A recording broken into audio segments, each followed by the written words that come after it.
Yes, guys, you know what time it is. It's your boy Jack here at the Irish Hotspur, here to deliver you your Friday news bulletin show, your Friday fan show on top of that as well. Going to talk a bit of the news, maybe a bit of the topics that have sort of come up in the tabloids kind of recently in the last 24, you could say, to 48 hours. And then kind of going to give my thoughts on it, and then sort of going to invite the fans in for a quick little discussion, then head on out of here. Nice sort of Friday fan show. Pretty good vibes, I could say. And everybody, do join along if you do have that fan show link in your community page. Not going to be a long queue, going to be nice, short, and sweet, really relaxed. I think not really anything too kind of major or controversial to even discuss today, everybody. We're going to be kind of discussing those Kane to Bayern rumors yet again, right after Conte sort of is kind of been, you could say, kind of relieved of his Juventus rumors, or at least those have been kind of died down a bit. The Kane rumors to Bayern are back again, everybody. We can't even be given a moment to breathe there. But Tottenham have the option, apparently, according to Ali Gold, to extend Conte's contract. We're going to be discussing that definitely for sure. Spurs are interested in Daichi Kamada, the guy over at Eintracht Frankfurt. Jeff Viteri assigned by Paratici, and certainly I think another great addition to, I guess, a very beefed up sort of kind of squad of soldiers for Paratici. As much as Conte has his soldiers, Paratici is hiring his own soldiers by the looks of things. Spurs regret not spotting Gavin Bazunu, the Southampton goalkeeper, the Irish goalkeeper as well, soon enough as an eventual replacement for Lloris. That was reported on as well. I think that's kind of interesting. Somebody that actually even caught my eye, since I've been actually somewhat forced as well to watch the Irish national team alongside Dave. And I must say, he actually is a very talented player and probably one of the better ball playing keepers out there, everybody. But let's say hello to the Harris Army. Then we'll get into the news a bit, and then we'll get started, everybody. We have Ribsy and Mark in the house, and hopefully a few more others, but no bother at all, everybody. It's just a nice Friday fan show. And if you feel like you have something to say, if you want to come on and have a chat with me, I think Dave could be joining us somewhat late into the party if he's able to make it in time. But if you want to have a chat with me, a chat about this news, do hit that link, everybody. Do smash that like button while you're in here as well. But T.O. Isaac, big yourself up. Good to see you in the house. First in as well. Big up. Spencer Arnold with the big hello. Big up, Spencer. Oliver Freeman. Hopefully you can hit that link as well if you're available. Oliver, we got Wolves F1 in the house as well. Ribsy85, who we'll be speaking to later. Luke C says, good afternoon. Good afternoon, Luke C. Foggy Foam, one of the best names in the business. Hope you're keeping well. Carl Simpson, good afternoon. Hope everyone as well. Big up, Carl. If you're the same Carl Simpson that's on top of the Irish Hotspur Fantasy League, Carl, you're an absolute beast by the looks of things. I mean, you look like a magician when it comes to picking your fantasy combinations, my man. Big yourself up, Carl. Matt C says, big up, everybody. Let's pray for no injuries this international break. I think we didn't start off great with these news about Lloris, but hopefully they're not actually that serious, and maybe he could still actually be available for the North London derby. It is a bit strange that he did kind of get scanned for an injury immediately by the French doctors and the French medical team, but I guess this was overlooked or maybe not seen as serious or whatever it may be for the case with the Spurs medical staff. So it's a bit confusing, Matt C. Big up, Dan Coy saying, afternoon, guys, another stream while I'm packing away my tools. Big up, Dan. Hopefully you're keeping well and getting ready for that weekend. Big up, Dan. And just one more weekend without the football, my man. Just one more weekend. Just hang in there. Catman Jess says, big up, Jack, and the Harris Flat Cap Army. Big yourself up, Catman. Really appreciate you tuning in as well. Big up, Willie Cath. Big up, Brian McGuire. We do need defenders. Big up, Ian Ferguson. Hope all is well with you. KPV, fresh off the birthday celebrations in the house. KPV, it should be in your community section, my man. It should be in your community section. Miss TC Hotspur says, good afternoon, Jack, and everyone in the chat. Big up, TC. Mayhem Skip, big yourself up. Got Claude Murphy. He's got the Holland combination, Carl. Big yourself up, Carl. Got Claude Murphy. Big yourself up. And then Adrian Gio with a super chat. And then we're going to get straight into the news saying, big up, Jack, for holding the fort. Smash the likes. Big yourself up, Adrian. Really do appreciate the support. I'm about to get into the news, Adrian, so don't you worry. I'm going to be holding the fort just a little bit longer, and then we're going to get the fans on, and they'll hold it down with me. But don't you worry, Adrian, and do really appreciate the love and your support, my man. But we're going to get straight into the bit of news and kind of get my thoughts on it. The first one, it having to do with Tottenham have the option to extend Conte's contract, according to Ali Gold. I guess they did, or Ali Gold, I guess specifically, did a bit of digging everybody into that contract that Conte did sign. I guess the original kind of conventional wisdom was sort of that Spurs and Conte had some sort of two-party system, kind of or two-party agreement available to them, where they had to both agree to extend the contract. But I guess after a bit of digging, thanks to our lovely man Ali Gold, he I guess has discovered that apparently Spurs can extend the contract. Apparently Spurs, I guess, could just act on it with their own kind of or with their own autonomy and be able to do it on their own. I guess probably be a bit silly if Conte was maybe throwing his toys out the pram, but at the same time, I don't really see that happening. But maybe a bit of good news, something to celebrate about going into this weekend, because certainly I think this January, everybody, it's going to be a very delicate month, January, because it's likely the case that Spurs will probably still be high up the table, still be kind of competing for those spots, probably in the third, kind of fourth kind of region, maybe even pushing for the cups, hopefully still as well.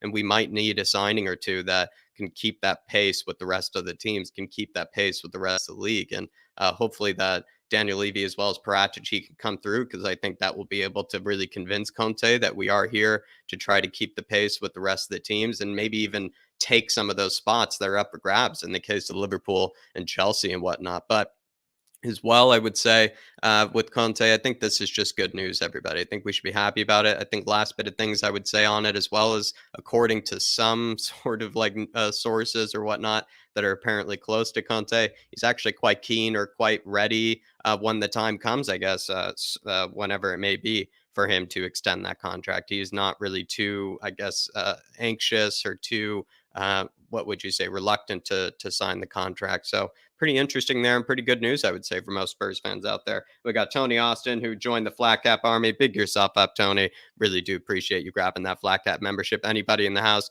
feel free as well to pick up that. I believe it is that fan show membership. I'm going to put it into the chat right now, everybody. If you want to hit that link, join that fan show membership. And then in your community section on the Irish Hotspur page, you will find, everybody, I believe it is that link to come on to the fan show via the community section. Big yourselves up. Moving on to the next bit of news is the Kane to Bayern rumors.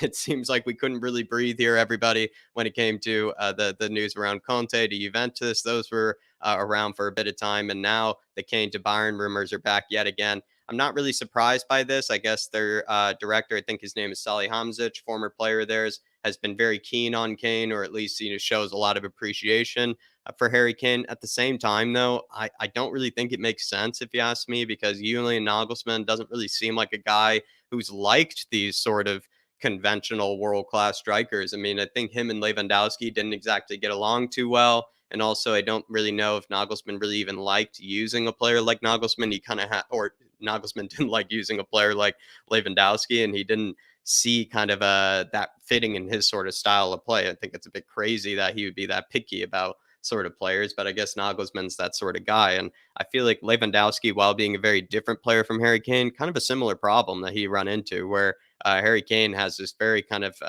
definite characteristics and sort of way of playing. And Nagelsmann seems to like those sort of free flowing, sort of kind of wingers and creative midfielders playing various positions and whatnot. He doesn't really seem to like those conventional strikers, at least by the looks of things, at least to me. And I don't know, it doesn't really make sense if he were to go to Bayern. Then again, though, if maybe all were to fail for Harry Kane here in the Premier League, perhaps no real destinations that make sense for him to really get those trophies or get that success that he wants, perhaps Bayern Munich is sort of like a last resort sort of option for him in case everything fails here with Spurs, which obviously I don't see happening. And let's say, I don't know, Man City don't want him, and because they already have Holland, and then the rest of the Premier League doesn't look much better. I guess Bayern Munich could sort of be a last result, but I don't really think these are really any rumors to pay attention to. And at the same time, like I said before, I don't really know if Nagelsmann even really wants like a guy like Kane. It might just be their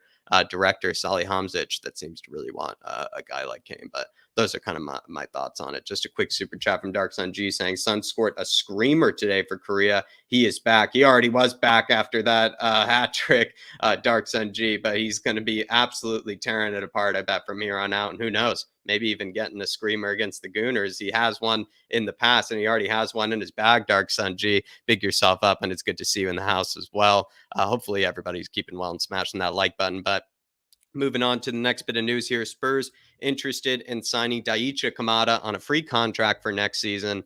Daichi Kamada, I believe, is a nine-track Frankfurt sort of creative midfielder, can play as a left winger, right-footed, Japanese international, I think 26 years old by the looks of things as well. So not exactly super young, but maybe kind of coming into things in his career. I think it was 2 seasons ago that he had a really good season and kind of popped up on a lot of people's radar. Last season, not his best sort of season, you could say, despite them winning the Europa League. I think he was supposed to be getting better numbers than what people probably anticipated, or at least thought he would in the beginning of the season, but he didn't end up really meeting those marks. And then this season, he's off to a flying start, and he hasn't renewed his contract. And there are a lot of players over at Frankfurt that haven't renewed their contract and could be available on a free come next season. I know the likes of Kostic actually left, but they could.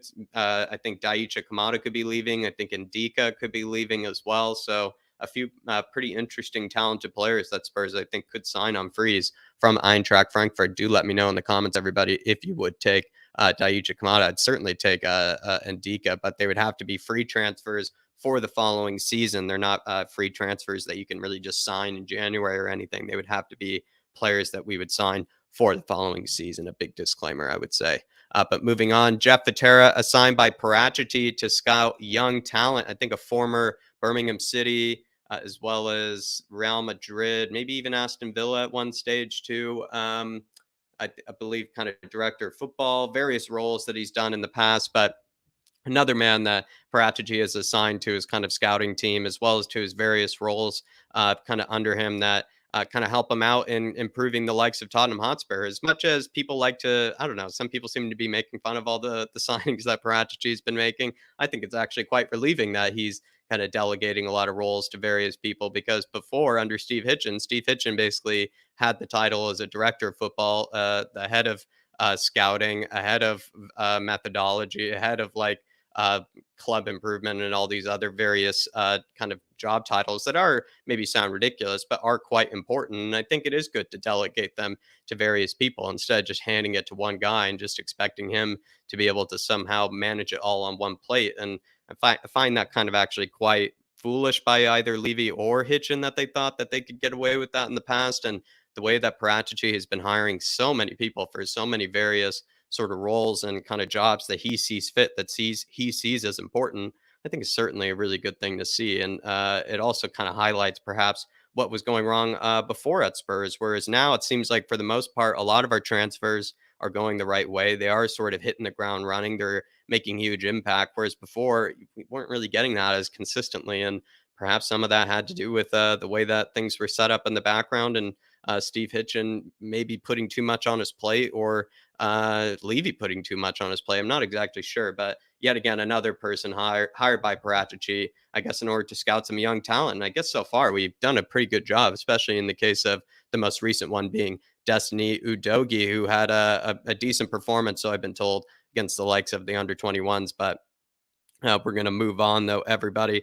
Spurs not regretting, or Spurs, sorry, regret not spotting Gavin Bazunu, Southampton goalkeeper, soon enough as eventual replacement for Hugo Lloris. I actually was a huge fan of Gavin Bazunu the moment that I saw him. I think I took part in some sort of watch along, maybe for the Irish national team with Dave, or I guess while Dave was, I guess, watching it on his own watch along, decided to have some lunch and partake in watching a bit of the Irish national team. And I must say, immediately he caught my eye and actually looked like, in fact, probably one of the best players on the Irish team, because he's one of the best players I've seen in a long time, especially for his age as well, with his feet. Of course, I think he has a long way to go, like a lot of keepers of his age, maybe when it comes to some of his shot stopping abilities. I think he makes incredible saves, don't get me wrong, and is a very athletic keeper.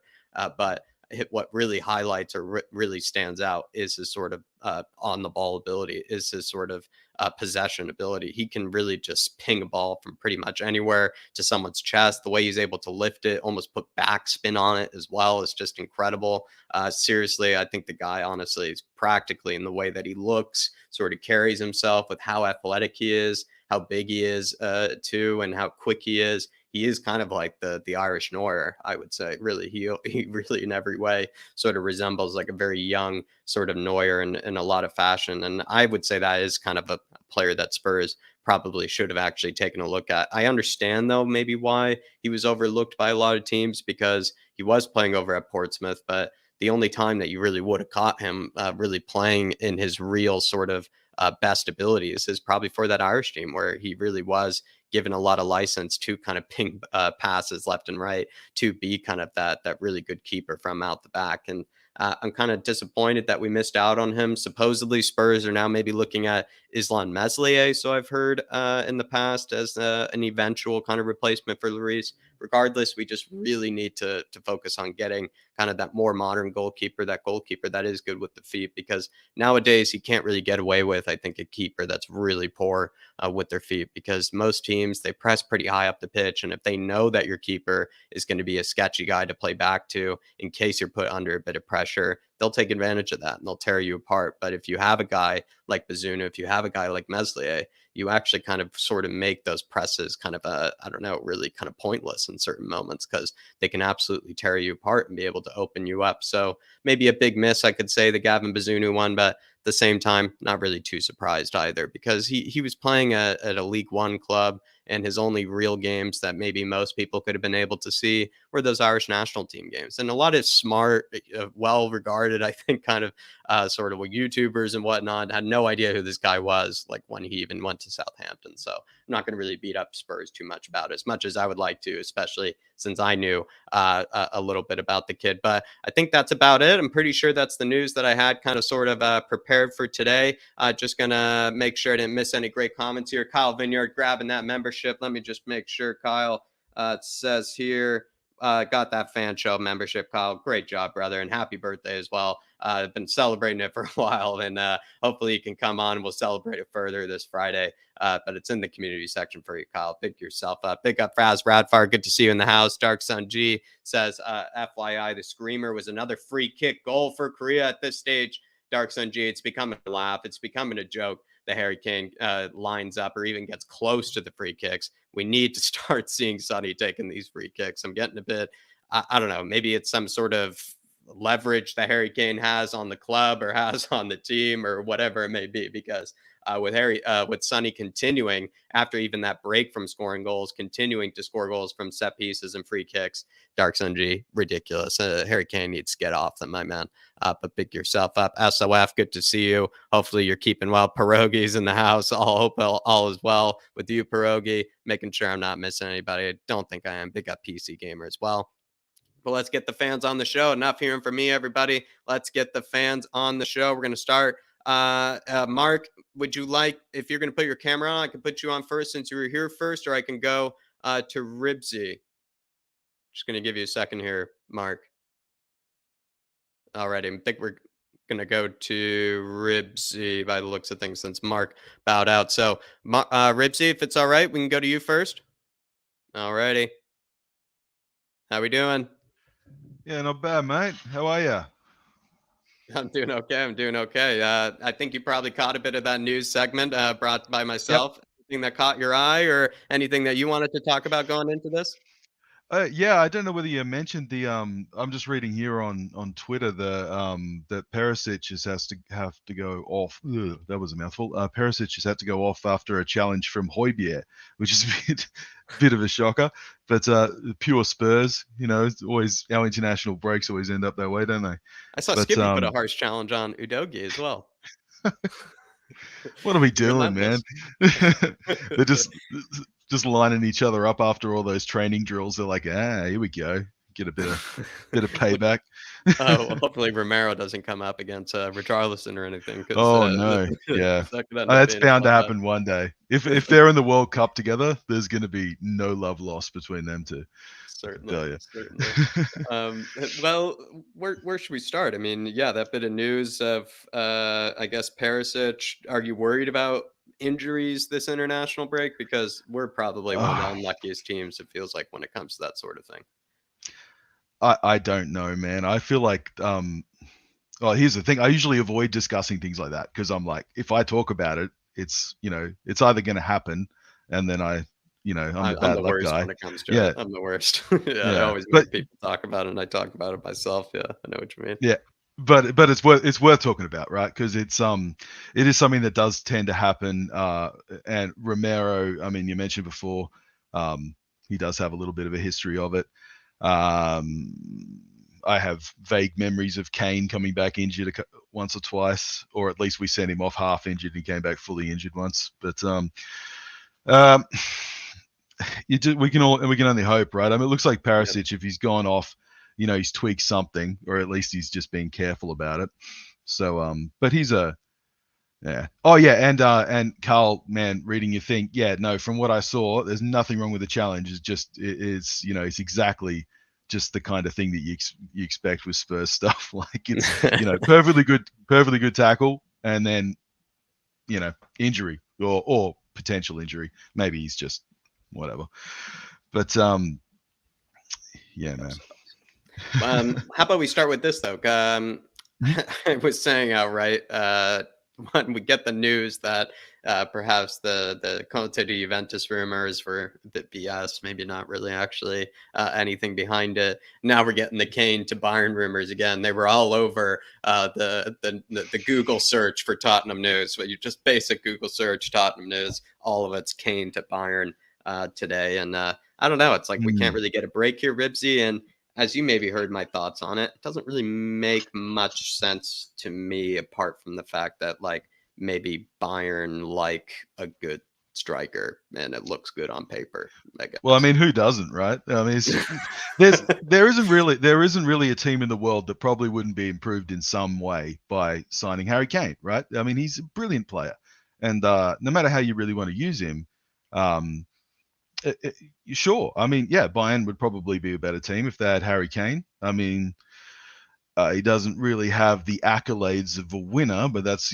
probably more our fault than it is his. But in terms of professionalism at training and leadership and clinical finishing and passing, that if he had a Dutch or an Italian or a Spanish name, he'd be celebrated all over the world for what he Yeah, does. But too true.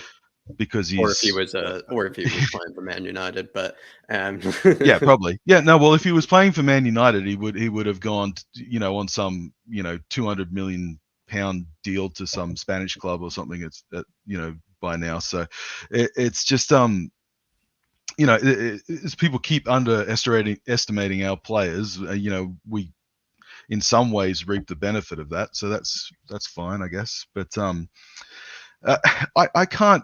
I mean, the Conte thing. Thank heavens for Ali Gold's article on that one, because it yeah, he just did some research into it, right? He did a yeah bit of digging and found out that actually it's not a two-party sort of kind of agreement when it comes to Conte's contract. Are you a bit relieved about that? Is that good yeah, news? absolutely. I Because mean, it was it's pretty it was getting a bit nervous, I would say. I know Dave was kind of buying the rumors. He was thinking that, mm, it made sense considering his family's in Italy and, yeah. Spurs find a way to fumble these sort of situations, but I guess technically it's not as dangerous of a situation or as delicate of a situation as it could be. Well, he was captain there, right? Like 100 years ago, when he was playing, I think, and he managed them in the past. But from what I remember, man, they did not split on good terms. Like you know, he was like, didn't he flip off the fucking owner? Sorry, Yeah, isn't there that excuse my yeah, language. he Like, did, he flipped off the owner, and there's what? that hilarious, press conference when he's screaming in Italian and, Oh, and he's talking about like taking a ten euro bill to a 100 euro a plate restaurant or something when he's it's talking part about of all champions. it's Was I that mean, is when that you it? look Yeah. up, like, Conte rage moments on YouTube or whatever, Yeah. it's one of it's part of it is that Juventus press conference where I Yeah. think it's one of his last moments with Juventus where basically just goes on a screaming purple faced tirade of, of It just like doesn't make everything. any sense. Like I can imagine that they could, like, like these guys have got money, and if he was not at a club where he was successful, and Right. like, I know that he didn't sign for us straight away. Uh, when we were obviously sniffing around him when we were getting rid of when we were trying to get a replacement for Jose, Yeah. Right. and he said like he wasn't ready for a new club or whatever. But it sounds like from anything you've heard from the small bits you've heard from his wife and the way he talks about how he is such a workaholic, like he probably thought he wanted a little bit of a break, and then a few weeks later we come back and we say, yeah, we need you because this Portuguese guy's not working out. Yeah. And man, he was there. So obviously things changed pretty quickly for him. So I can imagine in a situation where it's not working at Spurs and he's not getting what he wants and he gets an offer from Juve, he might go and have another try there because obviously he's got a good connection at the club. But I can't imagine him doing it while he's doing well in the football, because as much as I'm sure he is a family guy, and he would love to live near his family and everything, it sounds like he needs to be in the job and doing it. Like he goes kind of nuts when he's not. So Yeah. and we all I know would he's got believe so. a bit of emotional guy as well. So To be um honest, like, does he? The money part is an interesting one because Spurs do pay him more than probably Juventus would as well. mm, And I think there is this mm, sort of feeling that Spurs guarantee him maybe certain things that other clubs maybe might not. Like, they probably are a bit more transparent, I would imagine, with like the transfer budget. Maybe while it may not be the most, I don't know, fancy kind of transfer budget or the deepest of transfer budgets, I would imagine they're quite transparent about it, or at least open about what they're capable of and what they might be able to do. And then they yep. do pay their managers handsomely, and they pay their managers well. They pay them on time compared to maybe clubs like Barcelona and whatnot. They actually pay their employees. And there is that sort of draw to when he was in London before, and I think when he was at Chelsea, I recall there have been articles written about how he and his wife actually really enjoyed living in London, and they were like considering moving to London. And even despite how that all went wrong and how they do have a very settled life over in Italy, I've seen Mm, articles yet again that he and his wife are willing to do it again if the circumstances make sense and whatnot. And I don't know, it sort of seems like January could be a delicate situation where, let's say, I don't know, Ribsy, we're third in the league, still pushing for the cup. He might ask for a transfer or something. I mean, would Spurs come through for him? That's when it becomes maybe serious. It's like Spurs do need to still continue to put their foot forward for Conte. well, I can tell you, mate, the day that he asked for that transfer is the day that Levy triggers that 1 year extension. So, and then if anyone wants to buy him, they're paying his contract out at least. So Right. that's, I mean, that's not even like a Levy thing. I mean, that's just sensible business. If that's in there, and and there's money to be had, why would you not get it? Yeah. Um, uh, I look, Conte, you could tell when he first arrived, it felt like he really wanted to push for the league with what we had. And it felt impossible to us, the fans. And his rhetoric changed pretty quickly to, okay, so maybe top four is a win in this league, because maybe I forgot, just how tough this league is a little bit. And also maybe I didn't realize, even though Spurs are a big club, they got good players and everything. There is still, and he talked about last year, the divide between us and Chelsea, which is obviously the other club that he has um, Yeah. a real Definitely. sort of understanding of. So I, I think that maybe he had a little bit of a readjustment of expectations. But that Sure. said, what his demands were during the window was to start to bridge that divide. And Yep. I think, and he's spoken pretty clearly about it being a process that's going to take a few windows. And I can't imagine, with the way Conte is, I can't imagine him saying that unless he meant it. Like he wouldn't be just covering for the club because he just doesn't give a shit. Like why would he do that? He Mhm. just if he wasn't happy, he'd be flipping off the owner and Yeah. screaming in Italian. I mean that's the evidence we've got of how he acts. So why would he do anything else? He's done it before. Why wouldn't he do it again? Oh, Yeah. And he's done it with Chelsea, to be honest, too. Like all the yeah. evidence suggests it. You're absolutely right. We're gonna bring in David here, Ribsy, and I'm pretty sure he's got some interesting thoughts on this. And maybe the way I might invite David in on this is there's also a bit of rumors that people close to Conte even actually want him, or at least are saying that he is pretty willing to sign that new contract, or is not afraid, you could say, to sign that new contract. But we'll bring in Dave here. Dave, how you doing? And yeah, a bit of news that we were sort of covering last night, as well as the Kane to Bayern rumors and whatnot back again. I bet you're a bit annoyed by that, but good to be speaking with Ribsy again, Dave. No, it is. I was enjoying the conversation you and Ribsy were having. Usually I just come in, but that's why I said, wait. I didn't want to disrupt the conversation. So just bring me in when you're ready. No, look, with Harry Kane, look, I don't think he'll go anywhere. I think as soon as Conte signs, I think you'll see Kane follow very, very quickly, in my opinion. If Conte doesn't sign, or doesn't want to stay on, or we don't renew his contract or take that year extension, I don't think Kane will commit. So, for me, I think it all has to do with Conte. But look, at the end of the day, I think it shows it's probably a good sign of where we're at. That last year people were sniffing around Son, people are sniffing around Kane, and people are sniffing around Conte. So it does show that we are maybe heading in the right direction. We're having world-class people in and around our club. And when you have world-class people, you have to expect the interest is going to come. Sorry, I was on mute. Yeah, definitely, Dave. Absolutely. Go through maybe the next bit of news here. Spurs interested in Daichi Kamada. Know anything about the guy, Ribsy, or should we move on from this? Well, I mean, you saw him in the Europa League if you got the chance. Yeah. Look, it's well, we're going to see him up close, presumably, right? Because they're in our group, in Champions League, aren't they? Frankfurt. Yeah, we will actually. Yeah. So that'll be good. But look, I don't, I don't want to make a big deal out of this, but it's probably worth mentioning. Look, in terms of Spurs, we have a affinity, and a lot of fans. We're a big club in South Korea, and I'm not entirely sure how sensible it is to go signing high-profile Japanese players. Maybe and I'm only saying that as as an Australian, if we had a bunch of Australian players and they went and signed a bunch of Kiwis, I'd feel a little bit unhappy about that. And it's not because I have a problem with them. It's just that, football's really tribal. And I don't know, it just feels like the wrong tree to go sniffing up. That said, he's a good player, from what I've seen. But, like you get the right guys, and if he's the right guy, get the right guy.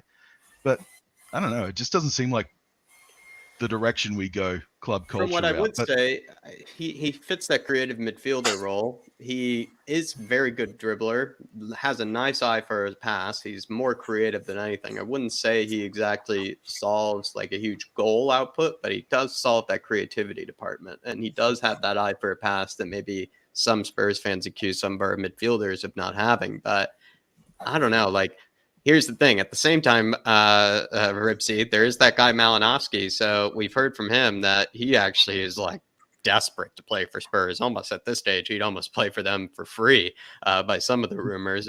Would you be interested in that? Because it kind of pulls on my heartstrings, someone like Malinowski wanting to play for Spurs. We had Loves Music throwing a few super chats saying he was in a shop in Glasgow and said that when Marseille were up there playing Rangers, that he said he's desperate to play for Spurs. Tugs on the heartstrings.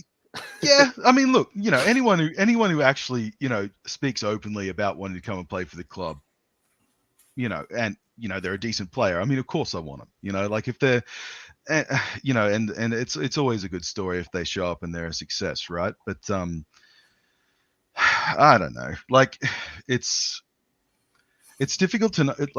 It seems to be with the rumors of the types of midfielders we want, and the kinds of midfielders that the fans are always asking for doesn't seem to be the kinds of midfielders that Conte wants. And I don't exactly know what it is I mean, he wants tough blokes, right? He wants tough guys who can, they don't crack under pressure, they don't get injured, they can run all game.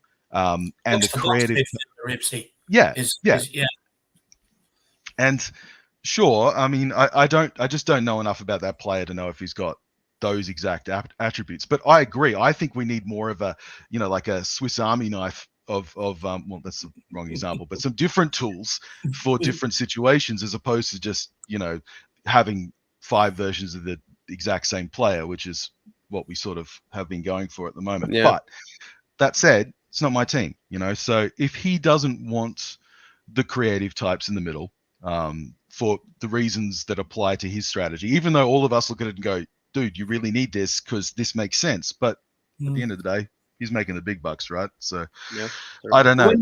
When you look back at his time at Chelsea and even at Inter Milan, even the creative midfielders he did have in Cesc Fabregas and Eriksen, he converted them to play in a midfield three and play a bit deeper than what they're used to. So I'm not entirely convinced he wants an attacker mid. I'm sure he would like someone that's probably a bit more expansive in their passing or a bit more creative, but he will look for them to play in the middle of the park, because when he took over Chelsea, he took Cesc Fabregas out of the team for a while until he'd done what he wanted him to do.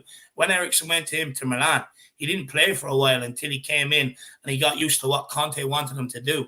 So I'm not entirely convinced on this attacking midfielder, or that's exactly what he's looking for. Yeah, and I can understand why the rumors are always going, because it's what a lot of the fans want. And they look at the team and they go, this is what we're missing. Probably also the same guys that get frustrated when Kane drops deep, because they don't want him doing any of those sorts of roles. They want, him up front. But I don't know. I mean, like, in terms of, footballers with brains, I mean, Decky's the guy right at the moment who, apart from Kane, obviously, and he does it from out wide. There's no, I mean, he says, I mean, I've heard him interviewed before, and he probably changes his mind all the time because he's, he can play pretty much anywhere. But he has said that like a number 10, is really where he feels is his strongest position, at least when I saw him interviewed. But you always seem to see, he's on the wing. Right. I can imagine him playing a bit deeper as well. I don't know whether he's done it before, but I don't know.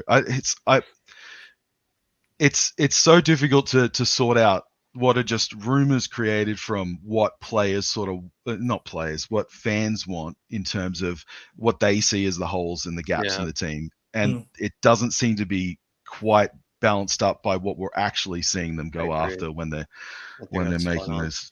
I think also what's hard to know is just what type. It seems like Conte's really picky when it comes to these creative mids as well. I mean, he got rid of 3 of them in our club. He got rid of Ndombele, he got rid of Gio Lo Celso, and he got rid of Dele Alli.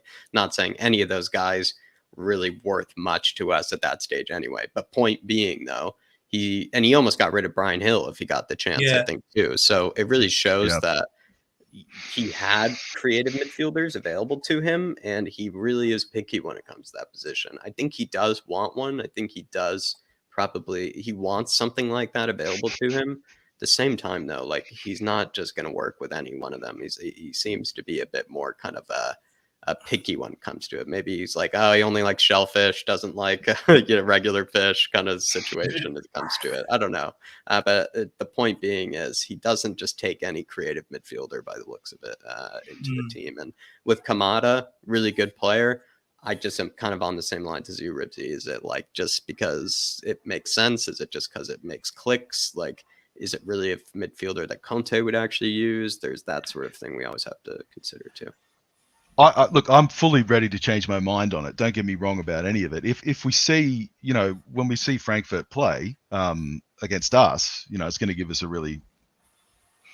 We're still talking about the same midfielder, right? I haven't just moved on to someone else. Okay. If we if we see that, and sometimes you see a player like that that's sort of rumored, and then you see it and you go, yes, it all clicks, and I'll be on board. But I just haven't seen enough of him. And when I was talking about the Japan-Korea thing before, I just want to be really clear. I have no idea what I'm talking about. It's just one of those things that when we were talking about Tomiyasu way back, and one of the reasons I was given from someone who is a Korean Spurs fan was that it wasn't something that he was super keen on for that reason, and he realized that it was a stupid reason, and he was aware of that, but he also was saying it still is a thing. So anyway, I'm not Korean. I have no idea what I'm talking about. So I think you digressed it quite well, and I think you prefaced it quite well. But just like I don't know, I think it's probably dependent on the person, and you never know. And I think Spurs will do their homework like they always do. Spurs will always do their homework, but it makes his versatility makes sense though, because when you look at like signing Richarlison, he can play anywhere across the front three. I'm sure Kulu could play anywhere across the front three as well. And with Kamada, I'm pretty sure if you wanted to play a three in midfield, he could play in there. He can play on the left. You could probably play him on the right.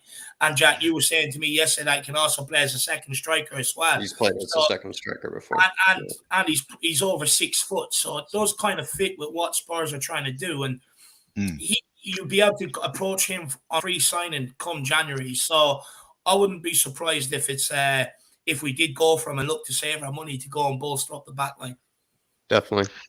Last Ribsy, we got a few more people coming into the fan show. Do you want to take this super chat with me, and then we can let you go? No worries. Adrian Chia saying sometimes I feel Spurs fans are like an insecure boyfriend tattoo, or insecure boyfriend tattoo. Is that what he's saying? No, that gets rattled. That gets rattled. When someone starts sniffing and thinks that partner will leave for someone better. Touch a nerve with you here, Ribsy? Is this you agree with that? Man. Are you kidding me? Like, I was, when Kane was talking about going, I was absolutely the jilted lover, man.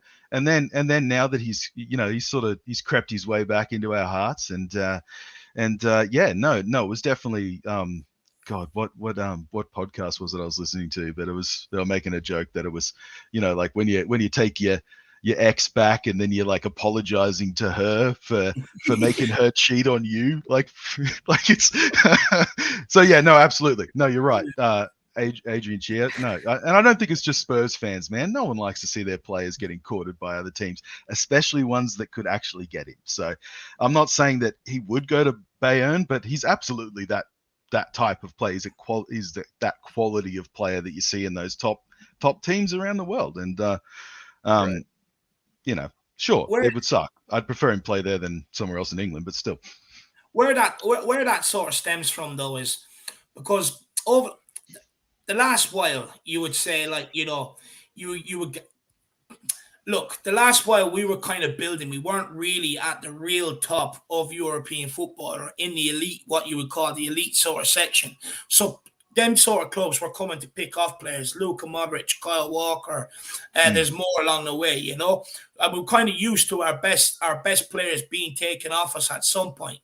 But now I think we're in a period where we can actually start to keep these guys. Yes, big clubs are going to circle, but we now have the power, the financial power, and the sort of manager in place and stuff where these guys want to play for, where we're actually now able to keep them. So hopefully over the next while, we can continue to prove to do that, because people have been talking about Son and Kane leaving for years and they're still here. So hopefully now within the next couple of years, we can still prove to do that. And then that sort of feeling can go. We can start to enjoy our nice toys. Definitely. Yeah. Definitely. For sure. Well, Ribsy, really appreciate you coming on. And like always, it seems like at this stage, at least with me, you start off us strong on these Friday shows. So appreciate you coming on, Ribsy. It's good. I can go to bed early. It's almost 1 a.m. here. Nice. Have a beer. Have a nightcap, my man. For sure. Thanks, Dave. Cheers, Jack. Big up, Ribsy. Appreciate you coming on. Soon, thanks, man. brother. Legend. Gotcha. I was really enjoying that conversation before I came in. Big up, Ribsy. Absolute legend. Good man. Good man he is. Big up, Adrian Chia. Appreciate the super chat. But Dave, Darkson G was alerting us about a Sonny Screamer from earlier. Apparently, he scored a free kick on international break. And yet again, further evidence that maybe Gianni Vio should look at something different when it comes to these free kick situations. Who knows? Big up, Adrian. Lazy 8, Dave saying, nobody is watching me. AirPods engaged for the fan show at work. Keep it coming, Harris Army. Big up, Nick. Good to see you. Big up, Nick. See you next week, my man. Big yourself up. Hey, good to hear that, Dave. Ryan Trestain in the house as well. Afternoon, Jack and Dave. Big up to both of you. Big yourself up, Brian. Big Just up, wanted to say Brian. hello to you as well. Big up, Brian. Hope you're well, my man. But we're gonna go on to the next person in line. It's gonna be Mark. We had a good conversation with him last time, and he made his debut. So, Mark, I can't see your camera, but I think we'll go. No camera, no worries at all. But we'll listen to your So my voice. cam's here. Guys, so is my cam showing? So Let's do this because we can do the other one. Do the other one. The cam isn't shown, so do the other one. That way we can see the voice moving up and down at least. And go to the other one. The cam's showing. No, we can't see you. I don't know what's going on. But look, take it away, man. Take it away. So obviously really pleased. So obviously really pleased to see you guys. Big up everyone there, sort of David, Jack, Harris Army. I think obviously it's always a very sensitive time for Spurs fans with the international break. But I think the big thing is obviously with Harry. He came so close to England glory with the Euros. It was down to the final game. It was down to pens. And my feeling is if we can get a big result in the World Cup, in November, whether we're going to go all the way, but at the very least to reach the semis, I think success at the national team is a massive boost for us with the club. Absolutely massive. I don't know if you guys remember, we reached the semi-final with the World Cup. Obviously, it was the World Cup with the Germans. Huge, big game. It was a big game. 1990, Italia 90, and we came really close, pens, but it was just after that we had glory as well with Tottenham. It was 91, it was Gaza, we scored a semi. So I think obviously with the two really go hand in hand, club success and national success too. Yeah, I think it probably gives Harry Kane that ease of mind, right, Mark? Where who knows, England could be a bit of vacation sometimes for Harry Kane. Gets to go score a few penalties, surpass Rooney, surpass the next England big striker, become the best one of all time, and get kind of all his glory and all the plaudits that he doesn't get maybe when he's at Spurs. Because I feel like whenever he's at club level, he's met with a lot of pressure as well as a lot of hate from rival club fans, and he's kind of somewhat disrespected. But when he goes into that England team, immediately becomes England's number 9. And looks like we lost Mark there. He still gets disrespected, though, Jack. He still gets disrespected. To Mark's point, right? Isn't that interesting? Like, maybe when he's on the England team, it's a bit of that kind of relief for him, a bit of that therapy for him. Yeah, look, it's a nice breakaway from him. I think it'll definitely sort of, especially if the pressure's on at club level, it's nice for him to get away, take that sort of break off, ease off a little and then come back to club football. It is a bit of a break for him, I think, 100%. Big up, Mark. You're back with us again. Oh, yeah. Cheers, guys. That's true. I think, that's true. It's true. Sorry, carry on, David, please. Yeah, you were saying. No, you're all good. You're all good, my man. Keep going. What were you saying? So the other thing I was also thinking as well, but obviously in terms of, let's say, the last England games, the big worry for Tottenham fans is that every time that Harry goes to England games, all the other people in the squad, the City players, the Chelsea players, all we're just really trying to tap him up, come to their teams. But I think that is now past history. I think other clubs now, when they see Conte, they see our stadium, they see where we're going, they might be thinking, you know what, we want to join it. So I think rather than them try and take Harry away, they might, I think the feeling could well be, they might ask Harry, mate, please can we come to Tottenham? Yeah. Do you know what? I'm not so sure on that. I think the ones that are at City, Chelsea, I don't think they would want to move. Fair enough. I would like to think that's the case. I would say I think we had more of a chance when we had 5-6 England players in the team. That's true. Walker, etc., to maybe convince them to come over. But now that Harry Kane is probably the main one, I know Dyer's in there, but if we're being brutally honest, Harry Kane is the big boy. Yeah, that's true. I'm not sure how much they want to leave to come to Tottenham. At the end of the day, Chelsea hate Tottenham. City players would probably do it as a town. So I'm not quite sure on that one. I love the optimism, though, Mark. I appreciate the optimism. I mean, it's true, Jack. So it's fair enough. I mean, it's true. It's fair enough. The other thing, I mean, in terms of the other thing, as I say, I was saying in terms of with strikers, the big name, obviously, everyone's talking about is this new guy at Brentford, Ivan Toney. Because obviously, I mean, he's a bolter. That they say he's a young chap. He's big. He's strong. He's an old-fashioned number 9. So if he's looking around for which clubs to join, is there a chance? Do you reckon he might have a chat with Harry, just to ask him what's the scene like with Conte? Oh, do you know what? I'll be honest. I'll have my quick send and I'll let Jack go back in. I don't think it'd be beneficial for Tony to come to Tottenham, if I'm being brutally honest. Look, outside Harry Kane, Harry Kane's the best England striker there is at the minute. I think the rest of the score along the lines of bang average. And the fact that this guy banged in a few goals this season already and he's straight into the England squad tells you everything you need to know about the depth of that England squad in terms of the forward areas. But I think Ivan Toney's 26 now. I'm not sure. I didn't realise, of course. I think his next move has to be to a club where he's a step up, where he's going to be the main man. I'm not sure he's going to come to Tottenham and play second fiddle to Harry Kane when he's in the England squad and he's trying to break in there. I don't think it'd be beneficial for him. Look, I would like Toney. I think, he gives us something a bit different, something that can hold up the ball. He can take free kicks. I have seen many different routines the guy's done this season. And I actually, do you know what? I actually think he's an option that England need, in terms of one that they can get the ball out wide and get it into the box and aim for his head in a game where maybe you can't play in behind them or play through them. He'll provide England a different option, which will definitely help them going forward, in my opinion. Look, I like Ivan Toney. I actually mentioned when remember we played them in the League Cup semi-final a couple of years ago. We played them. I was talking about him then, and people were saying to me, "Oh no, he's a championship player. We don't want him." And then 6 months later, everyone's, "Oh, go and sign him, go and sign him." But I think we missed the boat, if I'm being honest. I'm at his stage of the career. I'm just not sure it's a wise move, Jack. What would you say? I think he's unfortunate to have maybe had a bit of a blossoming career towards maybe the middle part of his career. I think Spurs could see an opportunity to sign him if he were a bit younger, because if there were a big age difference between him and Kane, they could see him as some sort of heir to Kane at some stage, because this is the highest of compliments to Tony, Mark, but I feel like he plays probably the closest to Kane that you could find of any England international that you have available to you guys.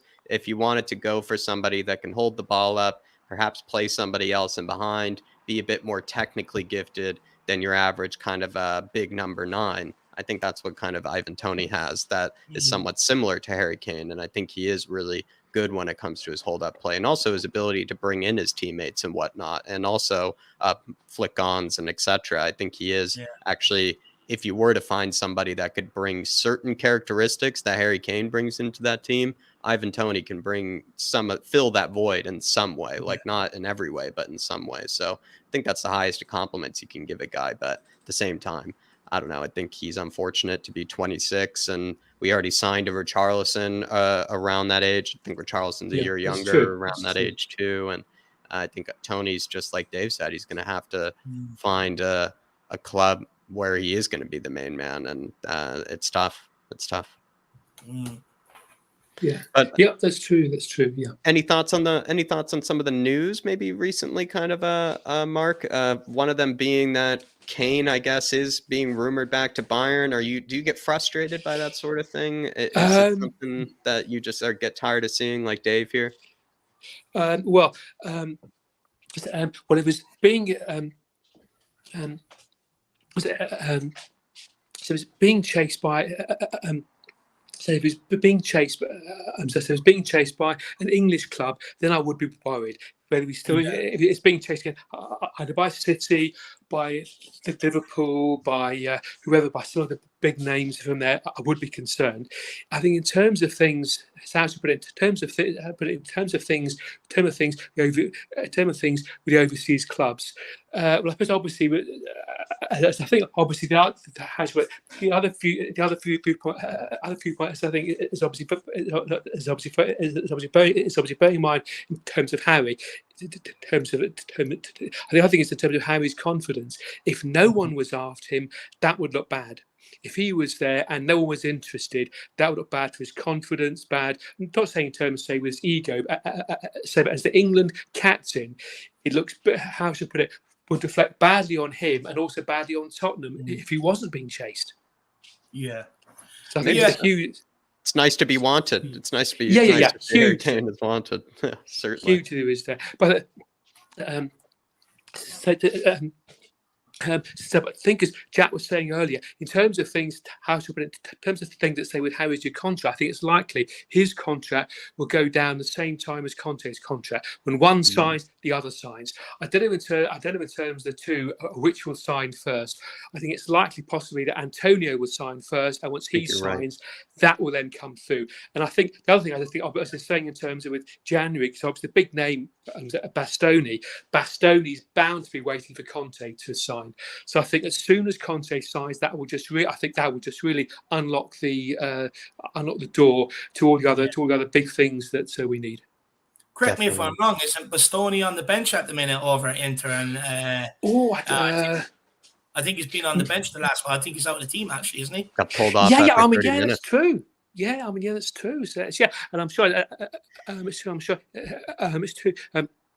If he's on the bench, whether that means being on the bench is either out of favour, is he carrying an injury, or the other thing is that they're trying, let's say, obviously bearing in mind the money issue, maybe in effect they're just literally trying to protect him before a big signing, before a big transfer. Definitely. I hope so. That would be nice. That'd be a way to keep Conte around as well. He would definitely sign that contract. And I think you're right. I think it will be a doubleheader, like you said. And most likely it will be like how you said. I think Conte would come first and then Harry Kane sort of follows right afterwards. I think it is going to be a doubleheader contract signing of sorts. Be nice, actually, if they were in the same picture, just signing them at the same time. Maybe doing something like one of those, Mark, where both hands crossing, signing each other's, kind of a contract. That'd be nice. Something a bit romantic between the two. But last question here, Mark, before we let you go. It's a bit of a random one, but I guess I haven't asked anybody this one yet. Spurs regret not signing, or at least not spotting, that guy Gavin Bazunu, who's over at Southampton, that Irish keeper, soon enough as an eventual replacement for Lloris. The reason they probably wanted to sign him, Mark, is because he's really good with his feet. Do you feel like that is sort of something Spurs have to think about still? Like, not maybe for right now, but for the future, they have to think about signing a keeper that's good with his feet, right? Hugely. And I think, as everyone says with Lloris, he's good in the air. He's great as a shot stopper, but the weakness, occasionally can be the odd mistake, but his distribution, unfortunately, is poor. And as part of the modern game, there's a huge sense in terms of service. To the strikers, the keeper needs to have good distribution, and if he hasn't got distribution, that cuts out one of our lines of attack. Absolutely, and that's what Gavin Bazunu is so good at, Mark. Is that I've seen him ping a ball however he wants straight to the striker's chest, and as much as we'd like to see Lloris do that, I can't really blame the guy because he's just from that generation, I feel like, Mark, where they weren't really taught that sort of thing back then, the keepers, and you almost had to go learn it on your own. It felt like you had to kind of think outside the box to be one of those sort of sweeper keeper, good with his feet, kind of goalkeepers. And I just don't know, like, as much as it's sometimes a bit frustrating that Hugo isn't as good with his feet, it's not something that I can really be too angry with him, if you understand my distinction there with, because it's not really something he was taught back then, where nowadays these young keepers, or at least most of them, kind of have to be good with their feet. They have to be at least a bit tidy with it, because it's kind of how the game has changed and it's how the game is played now. So hopefully we identify somebody. Would you maybe, just last question, would you maybe go after that Islam Meslier? He's that French guy over at Leeds. If you've seen him before, he's very, very young keeper. He's looked pretty good with his feet. Maybe he's the young Lloris. Not as good as Bazunu. Yeah. If he seems good, but it's true. If he seems good, but I think in terms of replacements, I think the key thing. The key thing is obviously to bring them in sooner, while they can still work with Lloris, rather than leave it way too late. He's got so much experience, Lloris, but he needs to have the understudy with him now, or at least latest in January. The later they leave it, the later let's say it'll make it even tougher. It'll make it even tougher for the new guy to come in. Definitely. Mark, really enjoyed this conversation with you, my man. And thanks for popping on. Final thing. Sorry, guys. Sorry about. Just really quick thing, if I can. You mentioned on the free transfers before. A big name has come up. I don't know if you saw online. So Modric. Yeah, we spoke about it last night. I'm sure it's like 37, 38 in terms of the age. Obviously, I'm on a free. Would he come back to you? I mean, is there a chance? Would he come back? And would you want him to come back? Oh, absolutely. He walks into any team, doesn't he, Mark? Like, when he's still he's good enough to walk into any team, I feel like, still at this stage. Yeah. He dominates any midfield he walks into. If you have him in your team, he starts. And it's just as simple as that. His mind has still got it. His feet has still got it.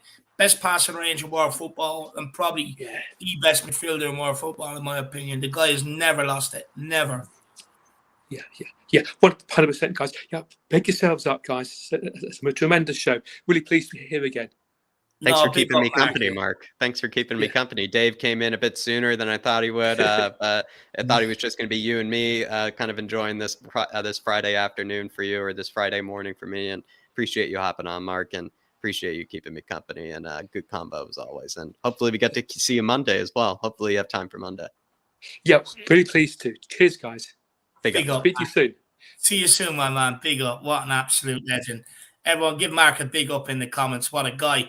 Just on Bazunu. It angers me when I seen that news come out, Jack, because all I had to do was ask me. I was waxing lyrical about this guy when he was at Portsmouth, playing for Portsmouth on loan. Yep. It angers me. I could see he's the future.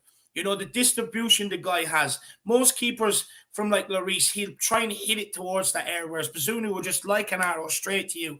And I said this to you privately, outside of Neuer and Ederson, this guy is the best distributor of a ball amongst any goalkeepers out there. And plus, his shot-stopping ability is absolutely unbelievable. He will be one of the world's best goalkeepers. I was angry when I seen it because I was saying to you, Jacko, we need to go and get this guy. He will be our future number one as Hugo retires. Now, he was a hidden secret.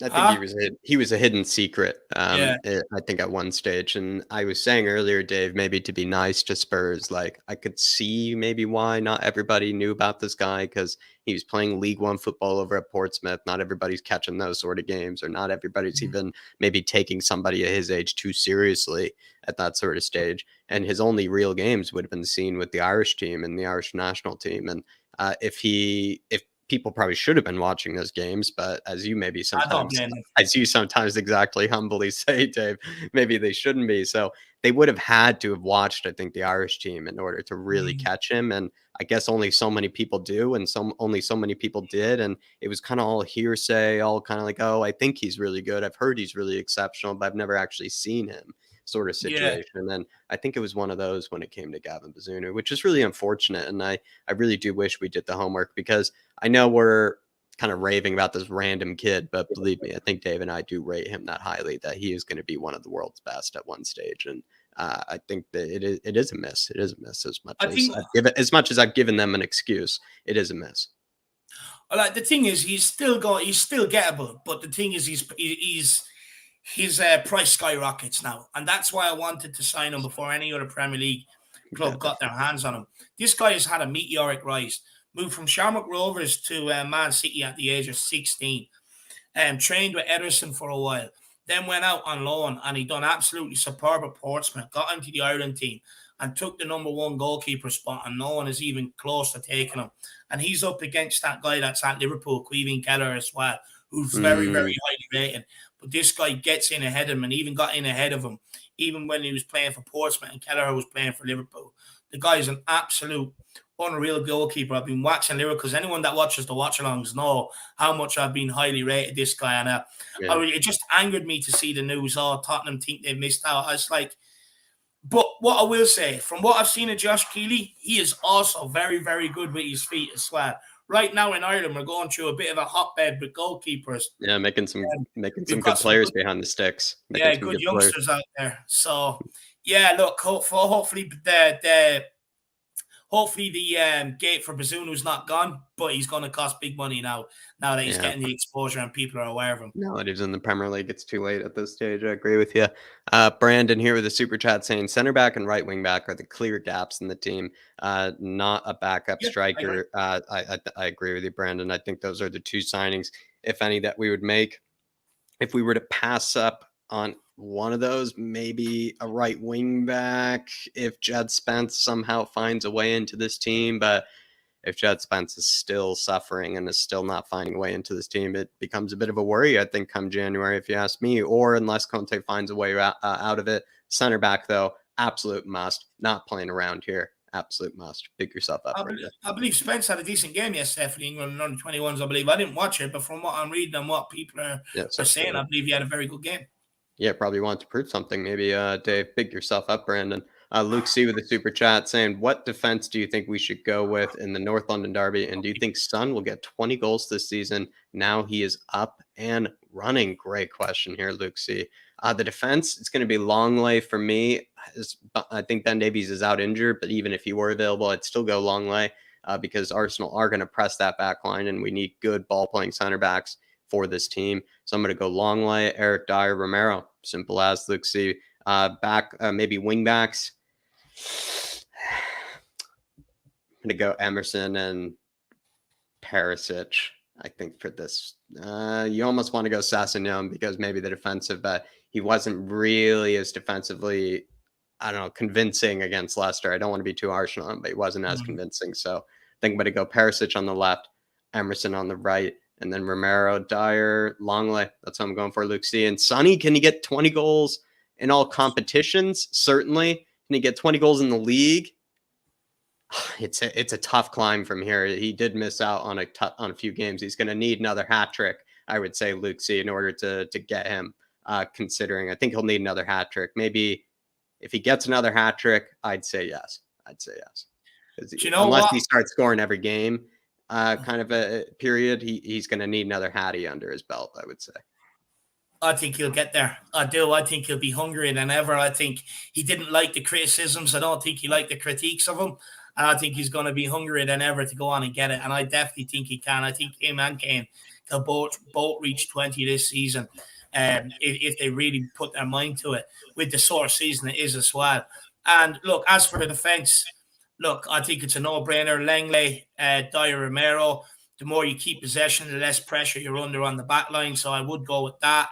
And look, Perisic didn't work down the right. I think it was nice to try it. I think going forward, him and Kulu could do something special, but we were too exposed defensively. And against Arsenal, we will be punished with Martinelli one side and that other idiot Saka the other side.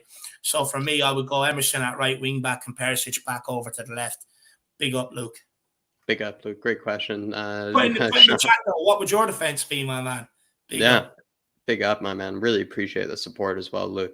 Spurs Talk Show upgraded to a fan show membership. Sean, welcome to come on and have a chat with us, brother. The link is in the community section, as you know. Big up, Shawnee. Really appreciate it, my man. Big up. Brandon as well followed up with another super chat. Who are the realistic center backs for January? Love that sort of question, Brandon, because I answered that actually a while ago on the Flat Cap channel. And maybe quick answer for you here. Bastoni actually could randomly be available. Who knows, actually, in January with the way things are going, Brandon. Supposedly not too happy, being pulled off after 30 minutes, not being played as often as he thought. If he is unsettled still come January, you actually could maybe poke your head in for Bastoni. But if that's not the case, I actually really like that guy that we were interested in, the Ukrainian guy, Zabarny. I think he'd totally be realistic as well, like a very realistic and achievable one. Supposedly he is actually highly rated despite maybe not everybody knowing about him. I did a bit of scouting on him where I watched a few of his qualifying games for the Champions League. I really like him. Good ball playing center back more than anything. And then as well, if we could go for a guy,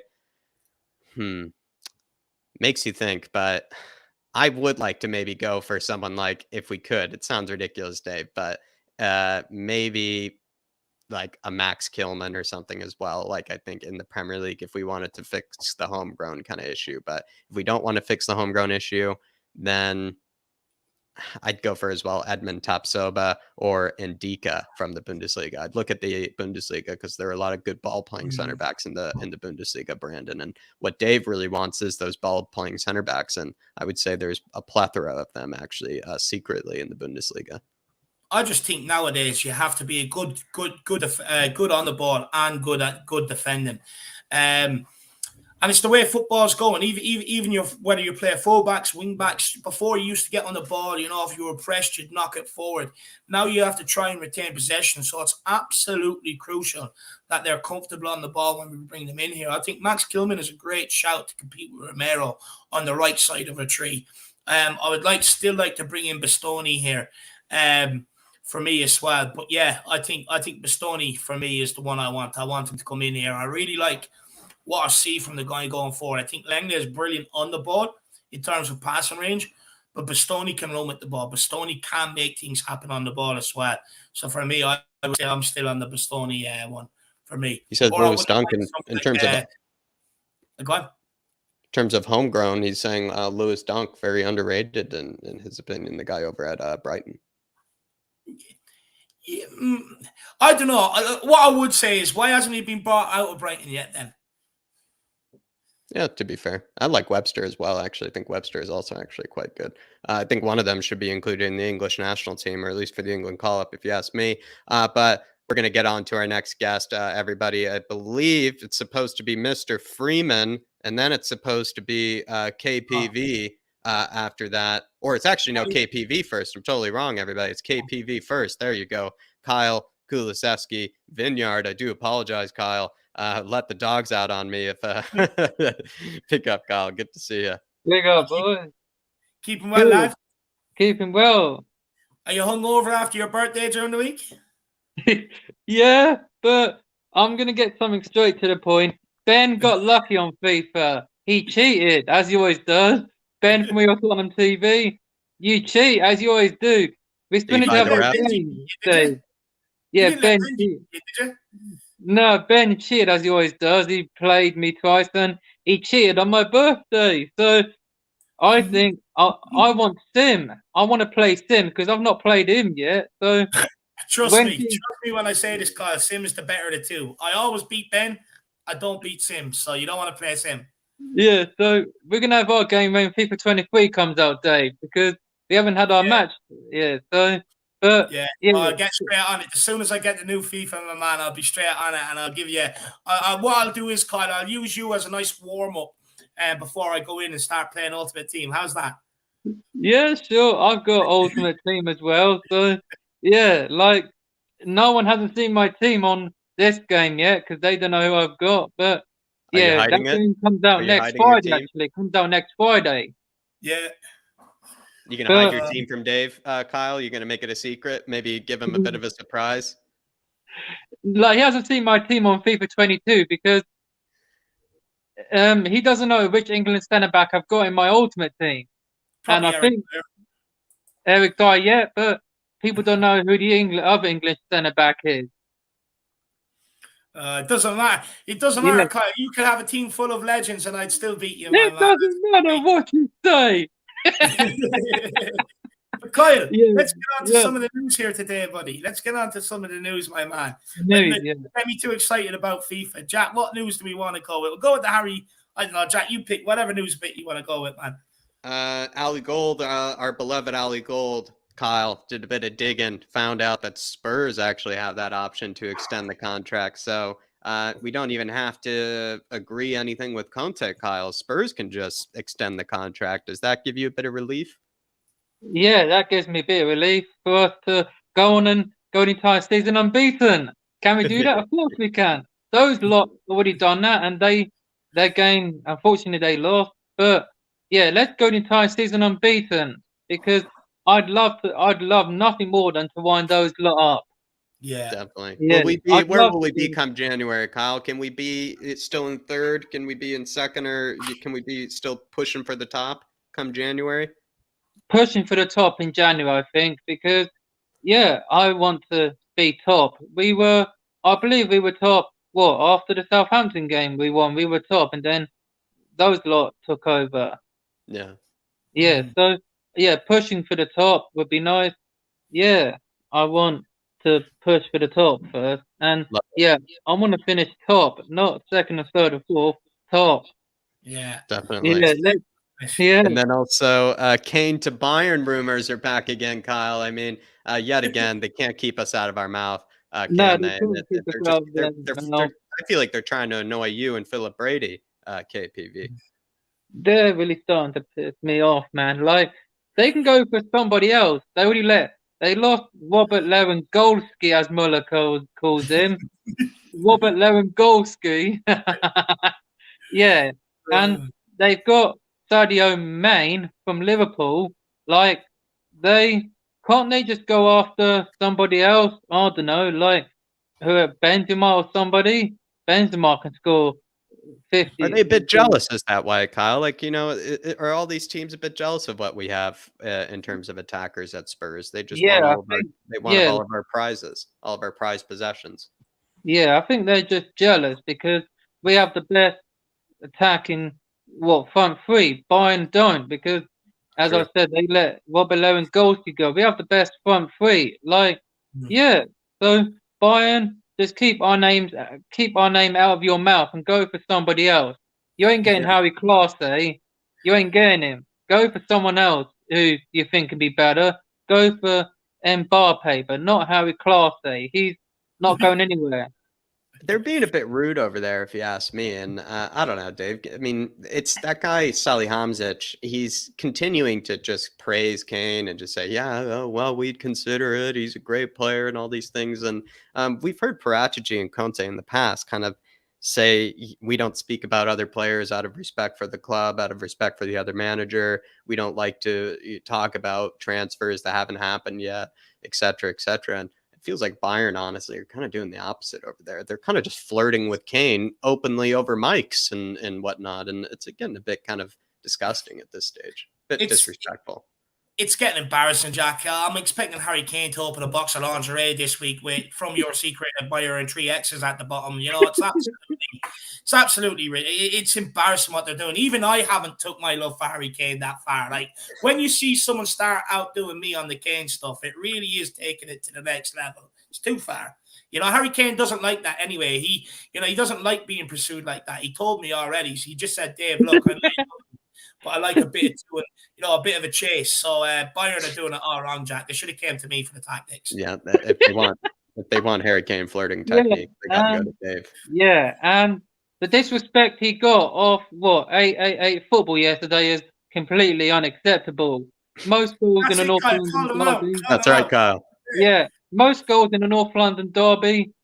3 Premier League Golden Boots, the World Cup Golden Boot, and he was robbed of the Player of the Year in 2021. He got most goals and most assists. The Premier League don't like him. Why was he not given it? He got most goals and assists, and Son was robbed off it last season. So Premier League, show some respect for Kane and Son. Like, this season, Kane's gonna win the Golden Boot, but Haaland's ahead. But Haaland ain't gonna win it for sure. Kane's gonna score more goals, and he's gonna break Shearer's record. But can Kane break Rooney's England record tonight? We'll find out. But find out. Hat-trick, doesn't he? Kyle, he needs 4 goals. What is he, 3 behind? Yeah, he's only Kane's got 50. Rooney has 53. But the hat-trick, he needs 4 goals against Italy. Do you think it's possible?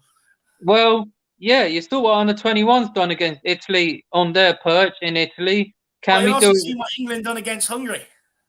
Oh yeah, like, do I really want to see that? Because Hungary, we always seem to beat them when they play us. But I've got a friend who's from Hungary, and he got lucky. But did they do anything? Did they do anything against the Germans in the Euros last summer?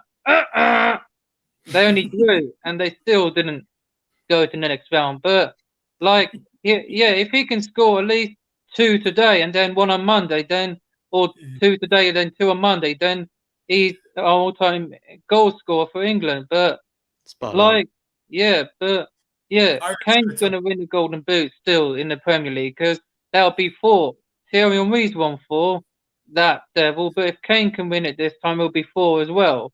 Shearer 3, but yeah, put some respect on Harry Class and Ronaldo Premier League. You don't know who they are. We've got the best 2 players. Like, I hear Ronaldo scored a free kick today or Weldy, so we all know From a what. free kick, yeah.